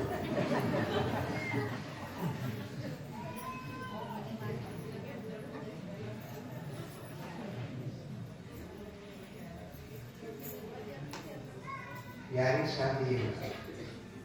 ನಮ್ಮ ಜೀವನ ಹುಡ್ಕೋಬೇಕಾದ್ರೆ ದಿಕ್ಕ ಕೊಡೋಕ್ಕಾಗ್ತದೆ ಕೆಲಸ. ಆದ್ರೆ ಹೋಗಿ ಮಲ್ಕೊಂಡ್ರು, ಸಂತೋಷವಾಗಿ ಮಲ್ಕೊಂಡ್ರು. ಮ್ಯಾಲ ಗಂಡ ಕಟ್ಟಿಗೆ ಹೋಗ್ತದ. ಅವನು ಹಾಗಾಗ್ತಾನೆ ಕೈಗೆ ರುಚಿ ಎಗಿದ್ದೀರಿ. ಯಾಕೆ ಯಾಕೆ ಅಂತಿರ್ತಾರೆ. ಯಾಕೆ ಭಕ್ತಿ ಇಲ್ಲ, ಭಕ್ತಿ ಇಲ್ಲ. ಹಂಗ ನಿಜವಾದಂತ ಭಕ್ತಿಯನ್ನ ಜಗತ್ತಿನೊಳಗೆ ಯಾರು ಮಾಡ್ಯಾರ? ಅವರು ದೇವರೇ. ನಾ ಹೇಳಿಲ್ಲ, ಕೊಂತೆವಾದಿ ಶಕ್ತಿ ಮಾಡ್ಯಾಳ ಮಾವನ ಭಕ್ತಿ ಮುಂದೆ ಬರ್ತಾವೆಲ್ಲ. ಭಕ್ತಿ ಭಕ್ತಿ ಅಂದ್ರೆ ಸರ್ವಸಂಗ ಪರಿತ್ಯಾಗಿ. ಹಂಗಾಗಿ ಮಲ್ಕೊಂಡ್ಳು, ಸುತ್ತ ಎಲ್ಲ ತುಪ್ಪ ಚೆಲ್ದ, ದೇವರಿಗೆ ತಗೊಂಡು ಉರಿ ಹಚ್ಚದ, ಧಗ ಧಗ ಧಗ ಧಗ ಉರಿ ಹತ್ತು. ಆದ್ರೆ ಆಕೆ ಮುಸುಕಲಿಲ್ಲ, ಸ್ವಲ್ಪ ಬಡ್ದಾಗಿಲ್ಲ. ಯಾಕೆ? ನಿರ್ಧಾರ ಮಾಡಳಕ್ಕೆ ಪತಿ ಕೊಟ್ಟಿದ ಮಾಂಗಲ್ಯ ಅವರ ಕೈಯಿಂದ ನನಗೆ ಇವತ್ತು ಕೊನೆಯ ಅಂತ್ಯಯಾತ್ರೆ ಆಗಿದ್ದಲ್ಲ. ಜಗತ್ತಿನೊಳಗೆ ನನ್ನಂಥ ಶ್ರೇಷ್ಠಳು, ನನ್ನಂಥ ಪವಿತ್ರಳು, ನನ್ನಂಥ ಪಾವನಳು ಯಾರೂ ಇಲ್ಲ ಅಂತ ನಗುನಗುತ್ತ ತನ್ನ ಪ್ರಾಣ ತ್ಯಾಗ ಮಾಡಿದ್ಲು. ಆ ಬೂದಿ ತಗೊಂಡ ಭಗವಂತನ ಪೂಜೆ ಶುರು ಮಾಡ, ಜಲ ಮಾಡ. ಆ ಬಳಿಕ ತುಪ್ಪ, ಬೆಣ್ಣೆ, ಪಂಚಾಮೃತ ಎಲ್ಲವೂ ಕೂಡ ಮಾಡಿದ. ಆ ಬಳಿಕ ಹಚ್ಬೇಕಲ್ಲ. ಭಸ್ಮಂ ಸಮರ್ಪಯಾಮಿ ತಗೊಂಡು ಅದನ್ನ ಲಿಂಗಕ್ಕೆ ಲೇಪನ ಮಾಡ್ದ. ಆ ಬಳಿಕ ಪತ್ರಿಗಳು ತ್ರಿದಲಂ ತ್ರಿಗುಣಾಕಾರಂ ತ್ರಿನೇತ್ರಂಚ ತ್ರಿಯಾಯುಧಂ ತ್ರಿಜನ್ಮ ಪಾಪ ಸಂಹಾರಂ ಏಕಬಿಲ್ವಂ ಸಮರ್ಪಣಂ. ಇದರ ಅರ್ಥ ಹೇಳ್ತೀನಿ ನಿಮಗೆ. ಶ್ರಾವಣ ಮಾಸದಲ್ಲಿ ಭಗವಂತನ ತೆಲಿ ಮೇಲ, ಲಿಂಗ ತೆಲಿ ಮೇಲ ಯಾರು ಬಿಲ್ವದಲ್ಲದ ಪತ್ರಿ, ಇಲ್ಲಿ ಗುಡಿಯಾಗಿದ್ದ ಪತ್ರಿ ಬಿಲ್ಲದಲ್ಲ, ಅಲ್ಲೈತಲ್ಲ ಶಾವಶಿದ್ರ ಬಲಕ, ಆ ಪತ್ರಿ ಒಂದು ತಲೆ ಮ್ಯಾಗಿಟ್ಟು ಮುಂಜಾನೆ ನೀವು ಶುಚಿಯಾಗಿ ಬಂದು ನಮಸ್ಕಾರ ಮಾಡಿದ್ರೆ 3 ಜನ್ಮಗಳು ಪಾಪ ಹೋಗ್ತದೆ. ಎಷ್ಟು ಜನ್ಮದ್ರಿ? 3 ಜನ್ಮದ ಪಾಪ ಒಂದು ಪತ್ರಿಯಲ್ಲಿ ದೇವ್ರ ತಲೆ ಮ್ಯಾಗಿಟ್ಟು ನಮಸ್ಕಾರ ಮಾಡಿದ್ರೆ ಶ್ರಾವಣದಲ್ಲಿ ಅದು ಆ 3 ಜನ್ಮಗಳ ಪಾಪನ್ನ ತ್ರಿದಲಂ ತ್ರಿಗುಣಾಕಾರಂ ತ್ರಿನೇತ್ರಂಚ ತ್ರಿಯಾಯುಧಂ, ತ್ರಿಜನ್ಮ ಪಾಪ, 3 ಜನ್ಮಗಳಲ್ಲಿ 3 ಜನ್ಮಗಳಲ್ಲಿ ಮಾಡಿದಂತ ಪಾಪ ನಾಶ ಹೋಗ್ತದಂತ. ಯಾಕೆ? ಶಿವಪುರಾಣದಾಗ ಹೇಳ್ತಾರವರು ಆ ಬಿಲ್ಲು ಪತ್ರಿ ಹ್ಯಾಂಗ ಹುಟ್ಟಿತು ಅಂತ ಕೇಳಿದ್ರೆ ಪಾರ್ವತಿಯ ಕುಚದಿಂದ ಹುಟ್ಟ್ಯದ, ಪಾರ್ವತಿ ಮರಿದಿಂದ ಹುಟ್ಟ್ಯದ. ಪತ್ರಿಕೆ ನೋಡಿರ್ಬೇಕಾರೆ ಹಂಗ ಇರ್ತದೆ. ಆ ಪತ್ರಿ ಆ ಪರಮಾತ್ಮನಿಗೆ ಹೆಸರ ತಕ್ಷಣದಲ್ಲಿ ನಮ್ಮ ಪಾಪ ನಾಶ ಆಗುತ್ತದೆ ಅಂತ ತಿಳ್ಕೊಂಡು ಪುರಾಣದ ಪ್ರಮಾಣದ ಬಂತುಗಳೇ ಪತ್ರಿ ಎರಸದ. ಆ ಬಳಿಕ ಧೂಪ ದೀಪ ಗಂಡನಾದ ಶಂಕನಾದ, ಆ ಬಳಿಕ ಪುಷ್ಪಾಂಜಲಿ ಮಂತ್ರ ಯಜ್ಞೇನ ಯಜ್ಞಮಯ ಜಂತ ದೇವಸ್ಥಾನಿ ಧರ್ಮಾಣಿ ಪ್ರಥಮನ್ಯಾಸಂ ದೇಹನಾಗ ಭೀಮಾನ ಚತುರ್ಥ ಪೂರ್ವೇ ಸಾಧ್ಯ ಸಂತಿ ದೇವಃ ಗುರುದೇವೋ ಮಹಾದೇವ ಗುರುದೇವ ಸದಾಶಿವ ಗುರುದೈವಾದ ಪರಮನಾಸ್ತಿ ತಸ್ಮೈ ಶ್ರೀ ಗುರುವೇ. ಇದು ಪುಷ್ಪಾಂಜಲಿ. ನಿಮ್ಮ ಪೂಜಾ ಕರ್ಮನ ಗೊತ್ತಿಲ್ಲ, ಮಾಡ್ಕೊಂಡು ಹೇಳಿದೆ, ಮಾಡ್ಕೊಳ್ಳೋದಿಲ್ಲ. ಏನ್ ಮಾಡ್ತೀವಿ? ಅಷ್ಟು ವಾಜ್ಯಾಗಿಲ್ಲ, ಮೊಬೈಲ್ ವಾಜ್ಯಾಗಿಲ್ಲ. ಒಂದು ದಿನನೇ ಒಂದು ಪೂರ ಖರೆ ದೇವರ ಪೂಜೆ ಮಾಡ್ಲಿಕ್ಕೆ, ನಾವು ಪೂಜೆ ಮಾಡ್ಕೊಳಕ್ಕೆ, ನಾವು ಪೂಜೆ ಧ್ಯಾನ ಮಾಡಲಿಕ್ಕೆ ಸಮಯ ಇಲ್ಲ. ಬಂಧುಗಳೇ, ಪೂಜಾ ಮಾಡ್ದ, ದೀಪ ಬೆಳಗಿದ. ಆ ಬಳಿಕ ಪ್ರತಿನಿತ್ಯ ಹೇಳ್ತೀಗ ಅವ ನೈವೇದ್ಯ ಬಿಡುತ್ತಿದ್ದ. ಪೂಜೆ ಆಗಿದ ಕೂಡಲೇ ಬಿಸಿ ಬಿಸಿ ಅನ್ನ ನೈವೇದ್ಯ ಬೆಳೆದಿದ್ದ. ಪೂಜಾ ಮಾಡೋದಾಗ ಅವನಿಗೆ ಏನಾಗಿತ್ತು? ತಾನು ಹೇಳ್ತಿದ್ದ ತಾನ ಸುತ್ತಾನ ಅನ್ನೋದು ನೆನಪಿಲ್ಲ. ಏನ್ ಮಾಡ್ದವ? ಲಿಂಗದ ಕಡೆ ಮುಖ ಮಾಡಿ ಪ್ರತಿನಿತ್ಯ ಹೇಳ್ತಿ ಹಿಂಗ್ ಕೈ ಮಾಡ್ತಿರ್ತೀರ ನೈವೇದ್ಯ ಅಂತ. ಹಿಂಗ್ ಕೈ ಮಾಡಿದಾಗ ಅವನ ಕೈಯಾಗ ಒಬ್ಬಕ್ಕೆ ಹೆಣಮಗಳು ತಂದು ಬಾನದ ತಾಟ, ನೈವೇದ್ಯ ತಾಟ ಇಟ್ಟು ತಗೊಂಡು ದೇವರಿಗೆ ನೈವೇದ್ಯಂ ಸಮರ್ಪಯಾಮಿ ಅಂತ ಸಂಕಲ್ಪ ಬಿಟ್ಟು ಅವರಿಗೆ ಹೆಸರಿದ್ದು ಅಲ್ಲ. ಪ್ರತಿನಿತ್ಯ ನಾನು ಹೇಳ್ತೀನಿ, ನನಗೆ ನೈವೇದ್ಯ ತಂದು ಕೊಡ್ತಿದ್ಲು, ಇವತ್ತು ನಾನು ಹೇಳ್ತೀನ ನಾನು ಸುಟ್ಟೀನಿ, ನೈವೇದ್ಯ ಕೊಟ್ರೆ ಯಾರು ಅಂತ ಈಗ ಹೊಳ್ ನೋಡ್ತಾನ. ಅವನು ಹೇಳ್ತೀನಿ ಬಂದಿರ್ತಿದ್ಳಂತ. ಗೌರಿನಾಥನ ಹೇಳ್ತಿರೇ ಬಂದಿರ್ತಿಳಂತ. ನೋಡ್ತಾನವ, ಇದು ಕನಸೋ ನನಸೋ? 2 ಗಂಟೆಗಳ ಹಿಂದನ ನಾ ಸುತ್ತೀನಿ, ನೈವೇದ್ಯ ತಂದು ಕೊಡ್ತಾಳ. ಆಶ್ಚರ್ಯ ಆಗಿ ಗಾಬರಿ ಅಂತಾನ, ನೀನ್ ಯಾರು ಅನ್ಕೂಳೆ ಆಕೆ 2 ಕೈ ಜೋಡಿಸಿ, ಸ್ವಾಮಿ ನಿಮ್ಮ ಧರ್ಮಪತ್ನಿ ಸಾವಿತ್ರಿ ಅಲ್ಲವೇ? ಹೌದು, ನಾನು ಸುತ್ತಿನೆಲ್ಲ ಹ್ಯಾಂಗ್ ಬಂದಿ ಅಂತ ಕೇಳಿದಾಗ ಕೇಳಿದಂತ, ಕಟಿಗಿ ಮ್ಯಾಲ ಮಲ್ಕೊಳ್ಳಾಗ ಅಷ್ಟ ನನಗೆ ಹೆಸರಿತ್ತು ಸ್ವಾಮಿ, ನೀವು ಬೆಂಕಿ ಯಾವಾಗ ಹಚ್ಚಿರೋ ಸುಟ್ರೆ ಯಾವಾಗ ಏನೋ ಗೊತ್ತಿಲ್ಲ, ನೈವೇದ್ಯ ಅಂದಾಗ ಎದ್ದು ಬಂದೆ. ಭಗವಂತ ಲಿಂಗದೊಳಗಿದ ತಕ್ಷಣ ಭಲೆ ಭಲೆ ಗೌರಿನಾಥ, ಸಾವಿತ್ರಮ್ಮ, ನಿಮ್ಮ ಸತಿಪತಿಗಳೊಂದಾದ ಭಕ್ತಿ. ಬಸವಣ್ಣ ಒಂದು ವಚನ ಬರೀತಾನ, ಸತಿಪತಿಗಳ ಒಂದಾದ ಭಕ್ತಿ ಹಿತವಾಗಿರ್ಬೋದು ಶಿವನಿಗೆ. ಆ ಗಂಡ ಹೆಂಡತಿ ಭಕ್ತಿ ಒಳಗ ಒಬ್ಬರದಿಲ್ಲ ಒಬ್ಬರದಿತ್ತು ಅಂತಂದ್ರೆ ಏನಾಗ್ತದಂದ್ರೆ, ಆಕಳ ಹಾಲಿನೊಳಗ ವಿಷ ಚೆಲ್ಲದಂಗಾಗ್ತದ. ಏನಾಗ್ತದ? ವಿಷ ಚೆಲ್ಲದಂಗಾಗ್ತದ. ಅದಕ್ಕೆ ನಿನ್ ಭಕ್ತಿಗೆ ನಾನು ಮೆಚ್ಚಿ, ನಿನಗೇನು ಬೇಕು ಇಬ್ರು ಬೇರೆ ಅಂತ ಬರ. ನಮಗರೆ ಯಾಕೆ ಒಂದು ಸಲ ಒಂದೇ ಇಲ್ಲ, ಏನ್ ಬೇಕು ಯಾವನ ಊಟಕ್ಕಂತೂ ಅವಶ್ಯಕ ಹೋಗಿ ಯಾವನ ಅಮ್ಮಗಕ್ಕೂ ಒಂದಿಲ್ಲ. ಈಗ ಆಮಗಕ್ಕೂ ದಿನ ಹಣಿ ಹೊಡ್ತೀನಿ, ಇದನ್ನೂ ಒಂದಿಲ್ಲ, ಯಾರು ಒಂದಿಲ್ಲ. ಬಾಳ ಅಂದಾನ, ಯಾರಿಗೆ ಅಂದಾನ? ಅವರಂಗ ಯಾರ ಅವನಿಗಂತ ನಾಮದೇವ್ರ ಕಲ್ಲು ಬಾಯಿ ತೆರೀತೀವಿ, ಗುಡ್ಡಾಪುರ ದಾನಮ್ಮ ಕಲ್ಲಿನ ಬಸವನ ಬಾಯಿ ತೆರೀತೀವಿ, ಕೋಳೂರು ಕೊಡಗುಶಿನ ಕಲ್ಲ ಬಾಯಿ ತೆರೆದ ಹಾಲು ಕುಡಿಸ್ಯಾರು. ಆದ್ರೆ ನಾವು ಕುಡಿಸಲ್ಲ. ಯಾಕಾಗಲ್ಲ? ನಾವು ಭಕ್ತರಾಗಲ್ಲ, ಸಂತರಾಗಲ್ಲ. ತಾಯಿ ತಂದಿಗಳೇ ವರ ಬೇಡದ ಪರಮಾತ್ಮ ಬೇಡದ್ರೆ ನಾವು ನಮ್ಮ ಕೈಯಾಗ ಜನಕ್ಕೆ ಹಿಂಗಂದ್ರೆ ಸಿದ್ದರಾಮಯ್ಯ ಗಿಡಿಸಿ ನಾನೇ ಹಾಕಿದ್ದೆ. ಈ ಕಡೆ ಯಾವ ಬಡವಾಬಿಸಿ ಗಿಡಿಸಿ ನಾವೇ ಹಾಕ್ತೀವಿ, ಮೋದಿ ಗಿಡಿಸಿ ನಾವೇ ಹಾಕ್ತೀವಿ. ದೇವರು ಒಂದು ಎಲ್ಲ ಕೇಳಂತ ನಾವು ಹೀಗೆ ಕೇಳಿದೆವು. ಆ ಹೊರಗರು ನಗಾಕಬೇಕು. ಯಪ್ಪ ಏನ್ ಕೊಡ್ತೀನಿ, ಏನ್ ಕೊಡ್ಬೇಕೆಲ್ಲ ಕೊಟ್ಟಿದ್ ನಮ್ಗೀಗೆ. ಮತ್ತೇನ್ ಕೊಡ್ತೀನಿ? ದೇವರಲ್ಲಿ ಹರಕೆ ಬರೋರು, ದೇವ್ರಿಗೆ ವರ ಕೇಳೋರು. ಇದ್ರ ಪಕ್ಕ ಲಕ್ಷ ಕೇಳ್ರಿ. ದೇವರ ಕೊಡ್ತಾನ, ಆದ್ರೆ ದುಡಿಮೆ ಚಲೋ ಬೇಕು. ಏನ್ ಬೇಕಪ್ಪ? ದುಡಿಮೆ ಚಲೋ ಬೇಕು. ನಾನು ಹೇಳಕ್ಕಂಥದ್ದು ಅಮೋಕ್ಷದ ಕತೆ ಲಕ್ಷದಿರಲಿ, ಲಕ್ಷದಿರಲಿ. 1000 ವರ್ಷ ಗತಿಸಿ ಹೋಗಿದ್ದಾವೆ, ಇನ್ನ ಅಮೋಕ್ಷದ ಹೆಸರು ಕಮ್ಮಾಗಿಲ್ಲ, ಮಠ ಕಮ್ಮಾಗಿಲ್ಲ. ಇನ್ನ ಹಂಗ 10 ವರ್ಷಕ್ಕೆ 4 ವರ್ಷಕ್ಕೆ ಮಠ ಹೊಸ ವ್ಯಾಪಾರ ಉಂಟಾವ. ಅದು ಕಮ್ಮಿ ಹಾಕೋದ್ರ ಹೆಚ್ಚಿಗೆ ಹಾಕೋದು ಯಾಕೆ ಬಂದದ? ದುಡ್ದಾನ ಹರ ಪೂಜೆ, ಗುರು ಸೇವೆ, ವರ ಪುಣ್ಯ. ಬೇಡಂತಾನ್ರಿ ಪರಮಾತ್ಮ ತ್ರಿಶೂಲ, ಡಮರ, ಸರ್ಪಮಾಲೆ, ಗಜಚರ್ಮ, ರುಂಡಮಾಲೆ, ರುದ್ರಾಕ್ಷಿ ಮಾಲೆ, ಹಣೆಯಾಗ 3 ಕಣ್ಣ, ತಲೆಯಾಗ ಗಂಗಾ ಚಂದ್ರ, ಇಷ್ಟೆಲ್ಲ ಪರಮಾತ್ಮ ಮುಂದೆ ನಿಂತ್ಕೊಂಡ ಬೇಡ ಅಂತಾರ. ಇವ್ರು ಏನ್ ಬೇಡಬೇಕಪ್ಪ? ಎಲ್ಲಾ ಕೊಟ್ಟಿ ಅಂತ, ಎಲ್ಲ ಏನ್ ಕೊಟ್ಟಿನ ನೋಡಪ್ಪ. 84 ಲಕ್ಷ ಜೀವರಾಶಿಗಳಲ್ಲಿ ಅತ್ಯಂತ ಪವಿತ್ರವಾದಂತ ಶ್ರೇಷ್ಠವಾದಂತ ಈ ಮನುಷ್ಯ ಜನ್ಮ.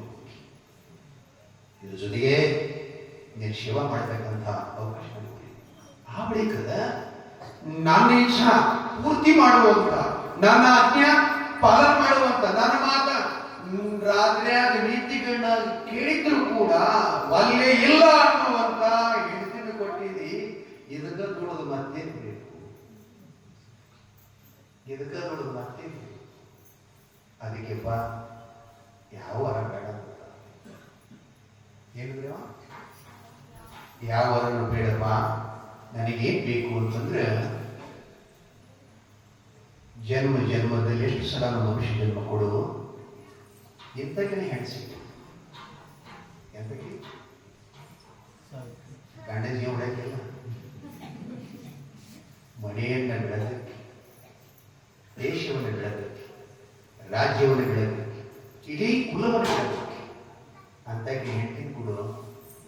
ನೀನು ಶಿವ ಮಾಡ್ತಕ್ಕಂಥದ್ದು ಕೊಡು. ಅದನ್ನೇ ನಿಜಗುಡ್ಲು ಬೇಡವೇ ನಭವ ನೀಡನ ಒಲಿದು ಸುಮನ ಸಂತತಿಯೇನೋ ಅಂತ ಒಂದು ಕವಿತೆ ಬರೀತಾನ.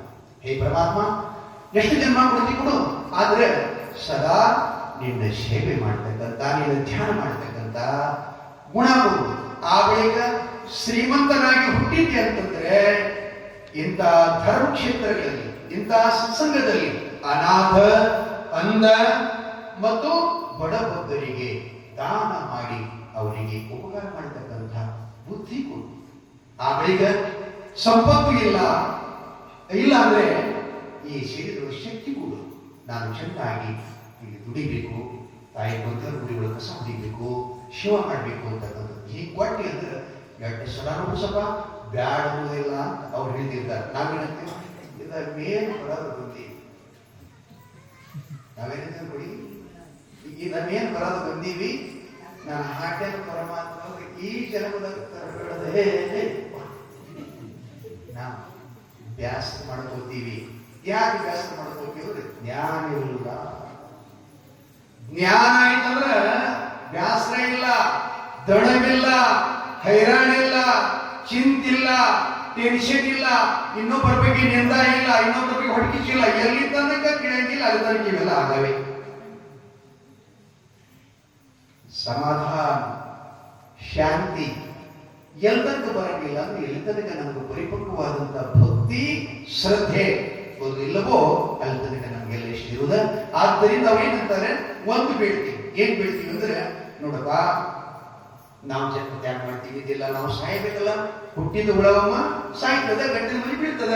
ಹಂಗ ನಾವು ನಿನ್ನ ಪೂಜಾರ ಆದ್ರೆ ನಾವೇನ್ ಮಾಡ್ಬೇಕು, ರಾಮಾದಿ ದೇವತೆಗಳೆಲ್ಲ ಶ್ರೀಮನ್ನಾರಾಯಣನ ಅವತಾರಿದ್ರು ಕೂಡ ಹೋಗಿಲ್ಲ ನಾವು, ಮತ್ ನಾವು ಹೋಗೋಲ್ಲ, ಹೋಗ್ತೀವಿ.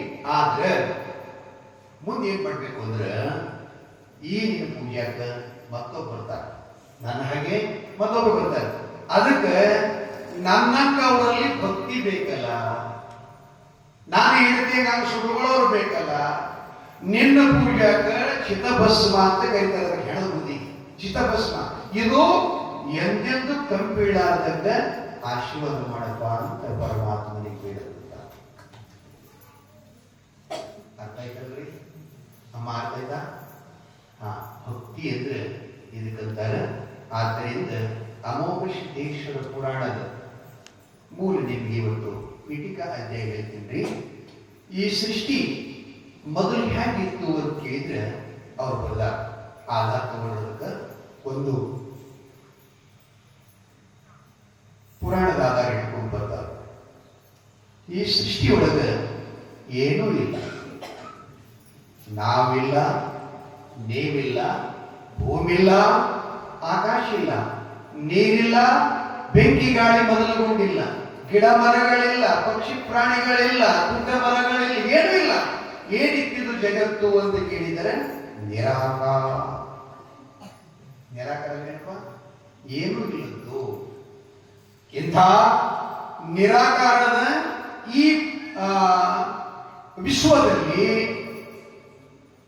ಓಂ ಅಂತಕ್ಕಂಥ ಶಬ್ದ ಸದಾ ಕಾಲದಲ್ಲಿ ನುಡಿತಿತ್ತು. ಇಂಥಗಳಿಗೆ ಜಗತ್ತೆಲ್ಲ ಓಂಗಳಿಗೆ ಹುಟ್ಟ್ಯಾದ. ಆ ಓಂ ಅಂತಕ್ಕಂಥ ಶಬ್ದದಿಂದ ಒಬ್ಬ ಹುಡ್ತಾನೆ, ಸ್ವಯಂ ಬ್ರಹ್ಮ ಅಂತೀವಿ. ಯಾರಂತಾರೆ? ಸ್ವಯಂ ಬ್ರಹ್ಮ. ಸ್ವಯಂ ಬ್ರಹ್ಮ. ಸ್ವಯಂ ಬ್ರಹ್ಮ ಹುಟ್ಟಿದಾಗ ಅವನಿಗೆ ಇಚ್ಛಾ ಆಯಿತು. ಏನಾಯ್ತಂತ? ಇಚ್ಛಾ ಆಯ್ತಂತೆ. ಇಚ್ಛಾ ಆದಾಗ ಅವನ ಇಚ್ಛೆಯಿಂದ ಅವನ ಕಣ್ಣೊಳಗಿದ್ದು 3 ಹನಿ ನೀರ ಈ ಭೂಮಿ ಬಿದ್ದು. ಬಿದ್ದು ಆ ಹನಿಗಳಿಂದ 3 ದೇವರುಗಳು ಹುಟ್ಟಿದ್ರು. ಒಂದನೇದವ ಆದಿಶಕ್ತಿ. ಈಗೇನದ ಗುಡೆ, ಮತ್ತೆ ಈಕೆ ಈ ಕಡೆ ಅಮೋಷದ ಕಡೆ ಕೇಳಿ ಅಂತಂದಿರಿ, ಮತ್ತೆ ಹಾಗಿಲ್ಲ. ಪೂರ್ವದ ಪ್ರಕೃತಿ ಒಂದೇ ಅಂದ್ರೆ ಸೃಷ್ಟಿಯ ಅಧಿಷ್ಠಾನದ ಮೂಲ ಆದಿಶಕ್ತಿ. ನಾಮಗಳು ಬೇರೆ ಬೇರೆ ಯಾಕಂತ ಅವಾಗ ಬೇರೆ ಇತ್ತು. ಆದ್ರೆ ಆಕೆ ಮೂಲ, ಈ ಸೃಷ್ಟಿಯ ಮೂಲ ಕಾರಣಗಳು ಆಕೆ ಪ್ರಕೃತಿ ದೇವಿ ಅಂತ ಕರೀತಿರ್ತಾರೆ ದೇವಿ ಪುರಾಣದ. ಇಲ್ಲಿ ಆ ಆದಿಶಕ್ತಿ ಮತ್ತು ಆದಿ ಕಮಲ 3ನೇ ಹಣಿಯಿಂದ ಇಲ್ಲೇ ಮುಗಿಸಿದವ್ರಿಗೆ ಬಸವನಪ್ಪ ಇವ 4ನೇ ಹಣಿಯಿಂದ ಜಲಮುನಿ ಅಂತ. ಎಷ್ಟು ಮಂದಿ ಹುಟ್ಟಿದ್ರಿ? ಯಾರಿಗೆ ಹುಟ್ಟಿದ್ರು? ಯಾರಿಗೆ ಹುಟ್ಟಿದ್ರು? ಸ್ವಯಂ ಬ್ರಹ್ಮನಿಂದ. ನೆನಪಿಲ್ಲದೆ ಹಂಗೆ ನಾ ಕೇಳ್ತಿರ್ತೀನಿ, ನೆನಪಿರ್ಬೇಕು. ನಾ ಯಾಕೆ ಕೇಳ್ತೀನಿ ಅಂದ್ರೆ, ಎಷ್ಟು ಮಂದಿ ಹೆಸರು ಬಗ್ಗೆ ಕೇಳೋದಷ್ಟೇ. ಮತ್ತು ಅದನ್ನ ಹಾಕಿದ ಹಾಲ ಗಂಟಾಗಿ ಅದರ ಕೂಸು ಬರುತ್ತೆ, ಅದಕ್ಕಲ್ಲ. ಅದು ಹಂಗೆ ಗುರುತಿಸ್ಬೇಕು. ಹಂಗ ನಾ ಹೇಳಿದ್ರೆ ನೀವು ಕೇಳಬೇಕು. ಹಾಗಾಗಿ ಇವ್ರಿಗೆ ಏನ್ ಮಾಡ್ದವ, 3 ಮಂದಿಗೆ ಒಂದು ದುಃಖಿ ಕಳಿಸ್ಕೊಟ್ಟ. ಯಾರ್ಯಾರಿಗೆ? ಆದಿಶಕ್ತಿಗೆ, ಆದಿಕಮಲ ಮತ್ತು ಬಸವ. ಅವರೆಲ್ಲರಿಗೂ ಒಂದು ದಿಕ್ಕಿ ಕಳಿಸಿ ತಾವು ದಿಕ್ಕಿಗೆ ನಿಂತ ಬಳಿಕ ಯೋಗಾಯೋಗ ಅವರು 3 ಮಂದಿ ಮತ್ತೊಂದು ಸಲ ಕೂಡಿದ್ರು. ಏನ್ ಮಾಡಿದ್ರು? ಅವರು ಕೂಡಿದ್ರು. ಹಾಗಾಗಿ ಬಸವಣ್ಣಪ್ಪಗೆ ಏನು ವಿಚಾರ ಬಂದಂತ, ಇವರು ಕೂಡ್ಯಾರಂದ್ರ ಇದು ಒಳ್ಳೆ ಸಮಯದ, ಅದರಿಂದ ಆದಿಶಕ್ತಿಗೆ ಮತ್ತು ಈ ಪರಮಾತ್ಮನಿಗೆ ಮದುವೆ ಮಾಡಬೇಕು ಅಂತ ವಿಚಾರ. ಏನ್ ಬಂದ್ರಿ? ಮದುವೆ ಮಾಡಬೇಕು. ಹೆಂಗ ಮದುವೆ ಮಾಡಿದವ ಅನ್ನೋದು ಸ್ವಲ್ಪ ನಮ್ಮಂಗ್ ಬದಿಯಲ್ಲೇ ಮತ್ತೆ 4 ಮೂಲಿಗೆ 4 ಸರಿ ತುಂಬಿಟ್ಟು ದಾರು ನುಡಿ ತಗೊಂಡು ಸುತ್ತಿ ಮತ್ತೆ ಹಿಂಗಿಲ್ಲ. ಅವರು ಮೂಲಸ್ತಂಭ ಗ್ರಂಥದ ಆಧಾರ ಹಿಡ್ಕೊಂಡು ಬಹಳ ಸುಲಭ ಅದಾರಿ. ಯಾರು ತಪ್ಪಿಸ್ಬೇಡ್ರಿ, ಬಹಳ ಸುಲಭ ವಿಷಯ ಅದ. ಮತ್ತ ನಾವು ಸಿಗುವುದು ದುರ್ಲಭ ಅದ. ಪುರಾಣದ ಜೊತೆಯಲ್ಲಿ ನಾವು ಎಲ್ಲ ಫೆಸಿಲಿಟಿ ಇರ್ತದೆ. ಒಳಗೆ ಶಾಸ್ತ್ರ, ಅಧ್ಯಾತ್ಮ, ಪುರಾಣ ಎಲ್ಲಾನು ಇರ್ತದ. ಆ ಬಳಿಕ ಗೃಹಸ್ಥ ಜೀವನದ ಮೌಲ್ಯಗಳನ್ನ ಬಹಳ ಸುಂದರವಾಗಿ ಹೇಳಬೇಕು ಅಂತ ನಾ ಇಚ್ಛಾ ಮಾಡಿದ್ದೀನಿ. ತಾಯಿ ಪದ್ಯವನ ಗತಿಯೊಳಗೆ ತಾವೆಲ್ಲರದನ್ನ ಕೇಳಬೇಕು. ಇಲ್ಲಿ ಬರೀತಾರೆ ನೋಡ್ರಿ ಅವರು, ಇದು ಒಂದು ಒಳ್ಳೆಯ ಸಮಯವೆಂದು ಬಸವಣ್ಣಪ್ಪನು ಕತ್ತಲೆಡಗದ ಹಂದರವನ್ನ ಹಾಕಿ 66 ಶೂನ್ಯಗಳಿಂದ ತೋರಣ ಕಟ್ಟಿ ಭಕ್ತಿ ಎಂಬ ಭೋಜಗಲಿ ನಿರ್ಮಿಸಿ, ಆ ಬಳಿಕ ಅಷ್ಟತೇಜ ಎಂಬ ಅರಿಶಿಣವನ್ನು ಹಚ್ಚಿ, ಪ್ರಕಾಶ ಎಂಬ ಕುಂಕುಮವನ್ನು ಹಚ್ಚಿ, ಓಮ ಸೋಮ ಏನ್ರಿ ಓಮ ಸೋಮ ಇವೆರಡು ಮಹಾ ಅಕ್ಷರಗಳಿಂದ ಆ ಪಾರ್ವತಿ ಆದಿಶಕ್ತಿ ಮತ್ತು ಪರಮಾತ್ಮನ ಕೈಯೊಳಗ ಕಂಕಣ ಮಾಡಿ ಕಟ್ಟದ. ಏನ್ ಕಟ್ಟಿದ್ರಿ? ಕಂಕಣ ಮಾಡಿ ಕಟ್ಟಿದ.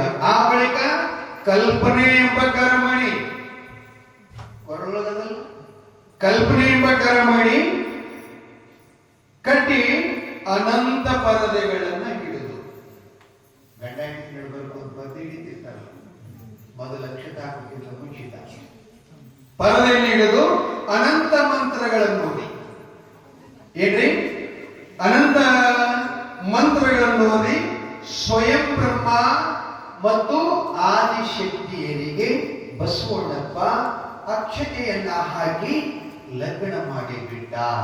ಯಾಕೆಂದ್ರೆ ಮುಂದೆ ಈ ಸೃಷ್ಟಿಯನ್ನ ಉತ್ಪತ್ತಿಗಾಗಿ, ಸೃಷ್ಟಿಯ ಉದ್ಭವಕ್ಕಾಗಿ, ಸೃಷ್ಟಿಯ ಚಲನಕ್ಕಾಗಿ ಲಗ್ನ ಮಾಡಿಬಿಟ್ಟ. ಅದಕ್ಕೆ ಬಸವನಿಗಿಂತಲೂ ಶಿವ ಹೆಚ್ಚಿಗೆ, ಶಿವನಿಗಿಂತಲೂ ಬಸವ ಹೆಚ್ಚಿಗೆ. ಯಾಕಂತ ಅಂದ್ರೆ ಶಿವ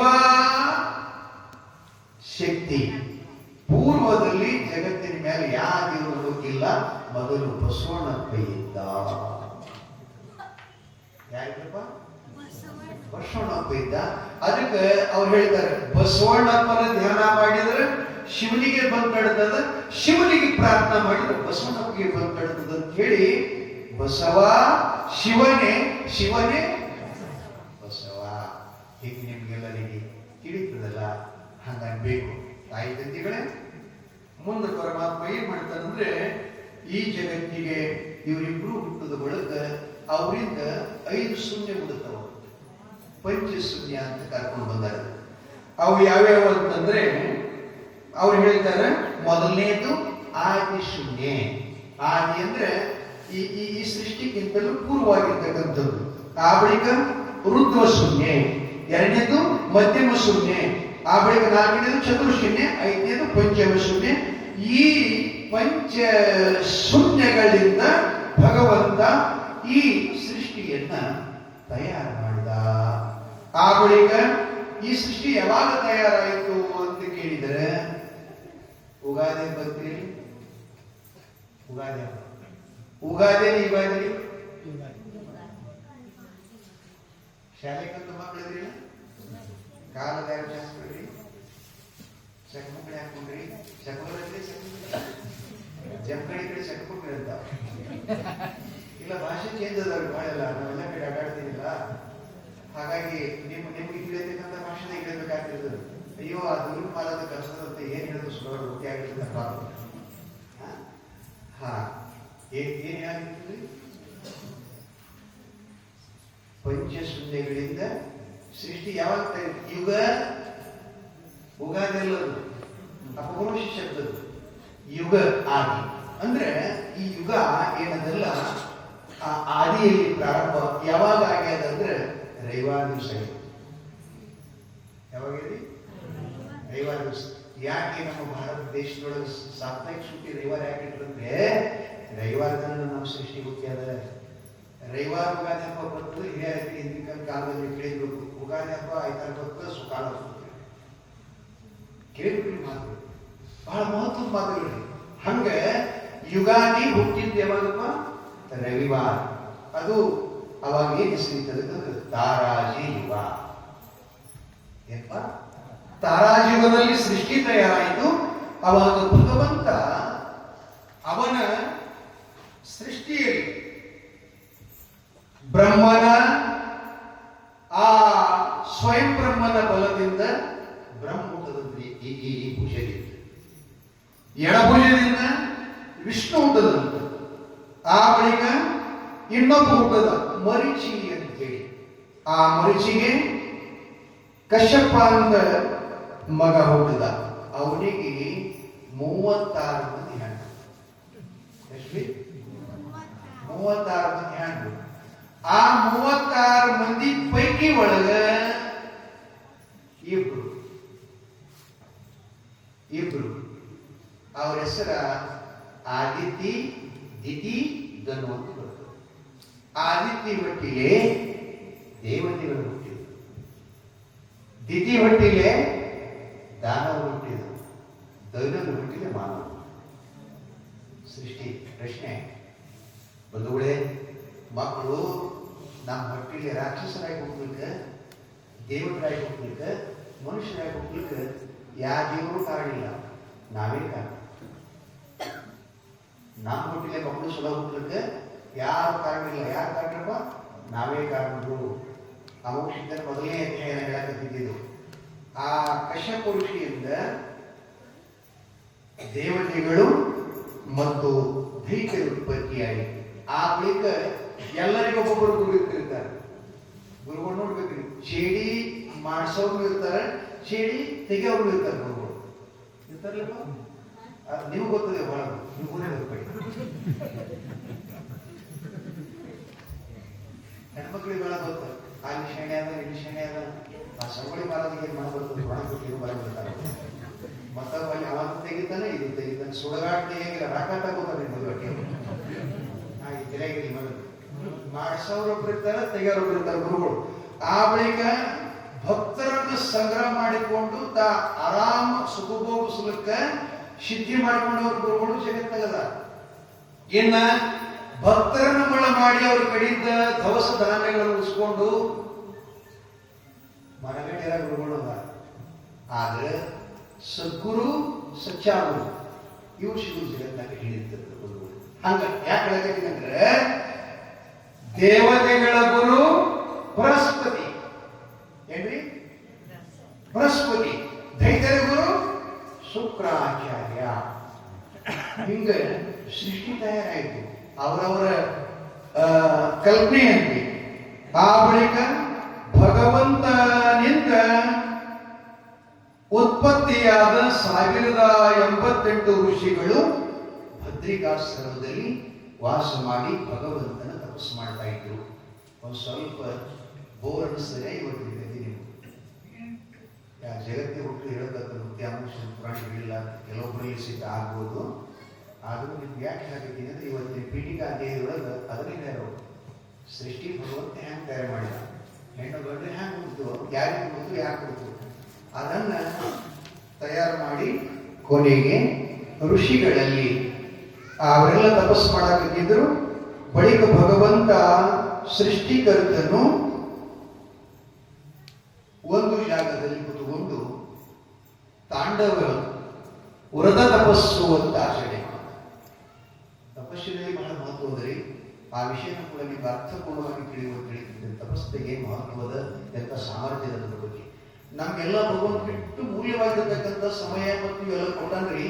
ಆದ್ರೆ ಅದು ಒಂದು ಪಾಲು ತಿಳಿ ನಾವು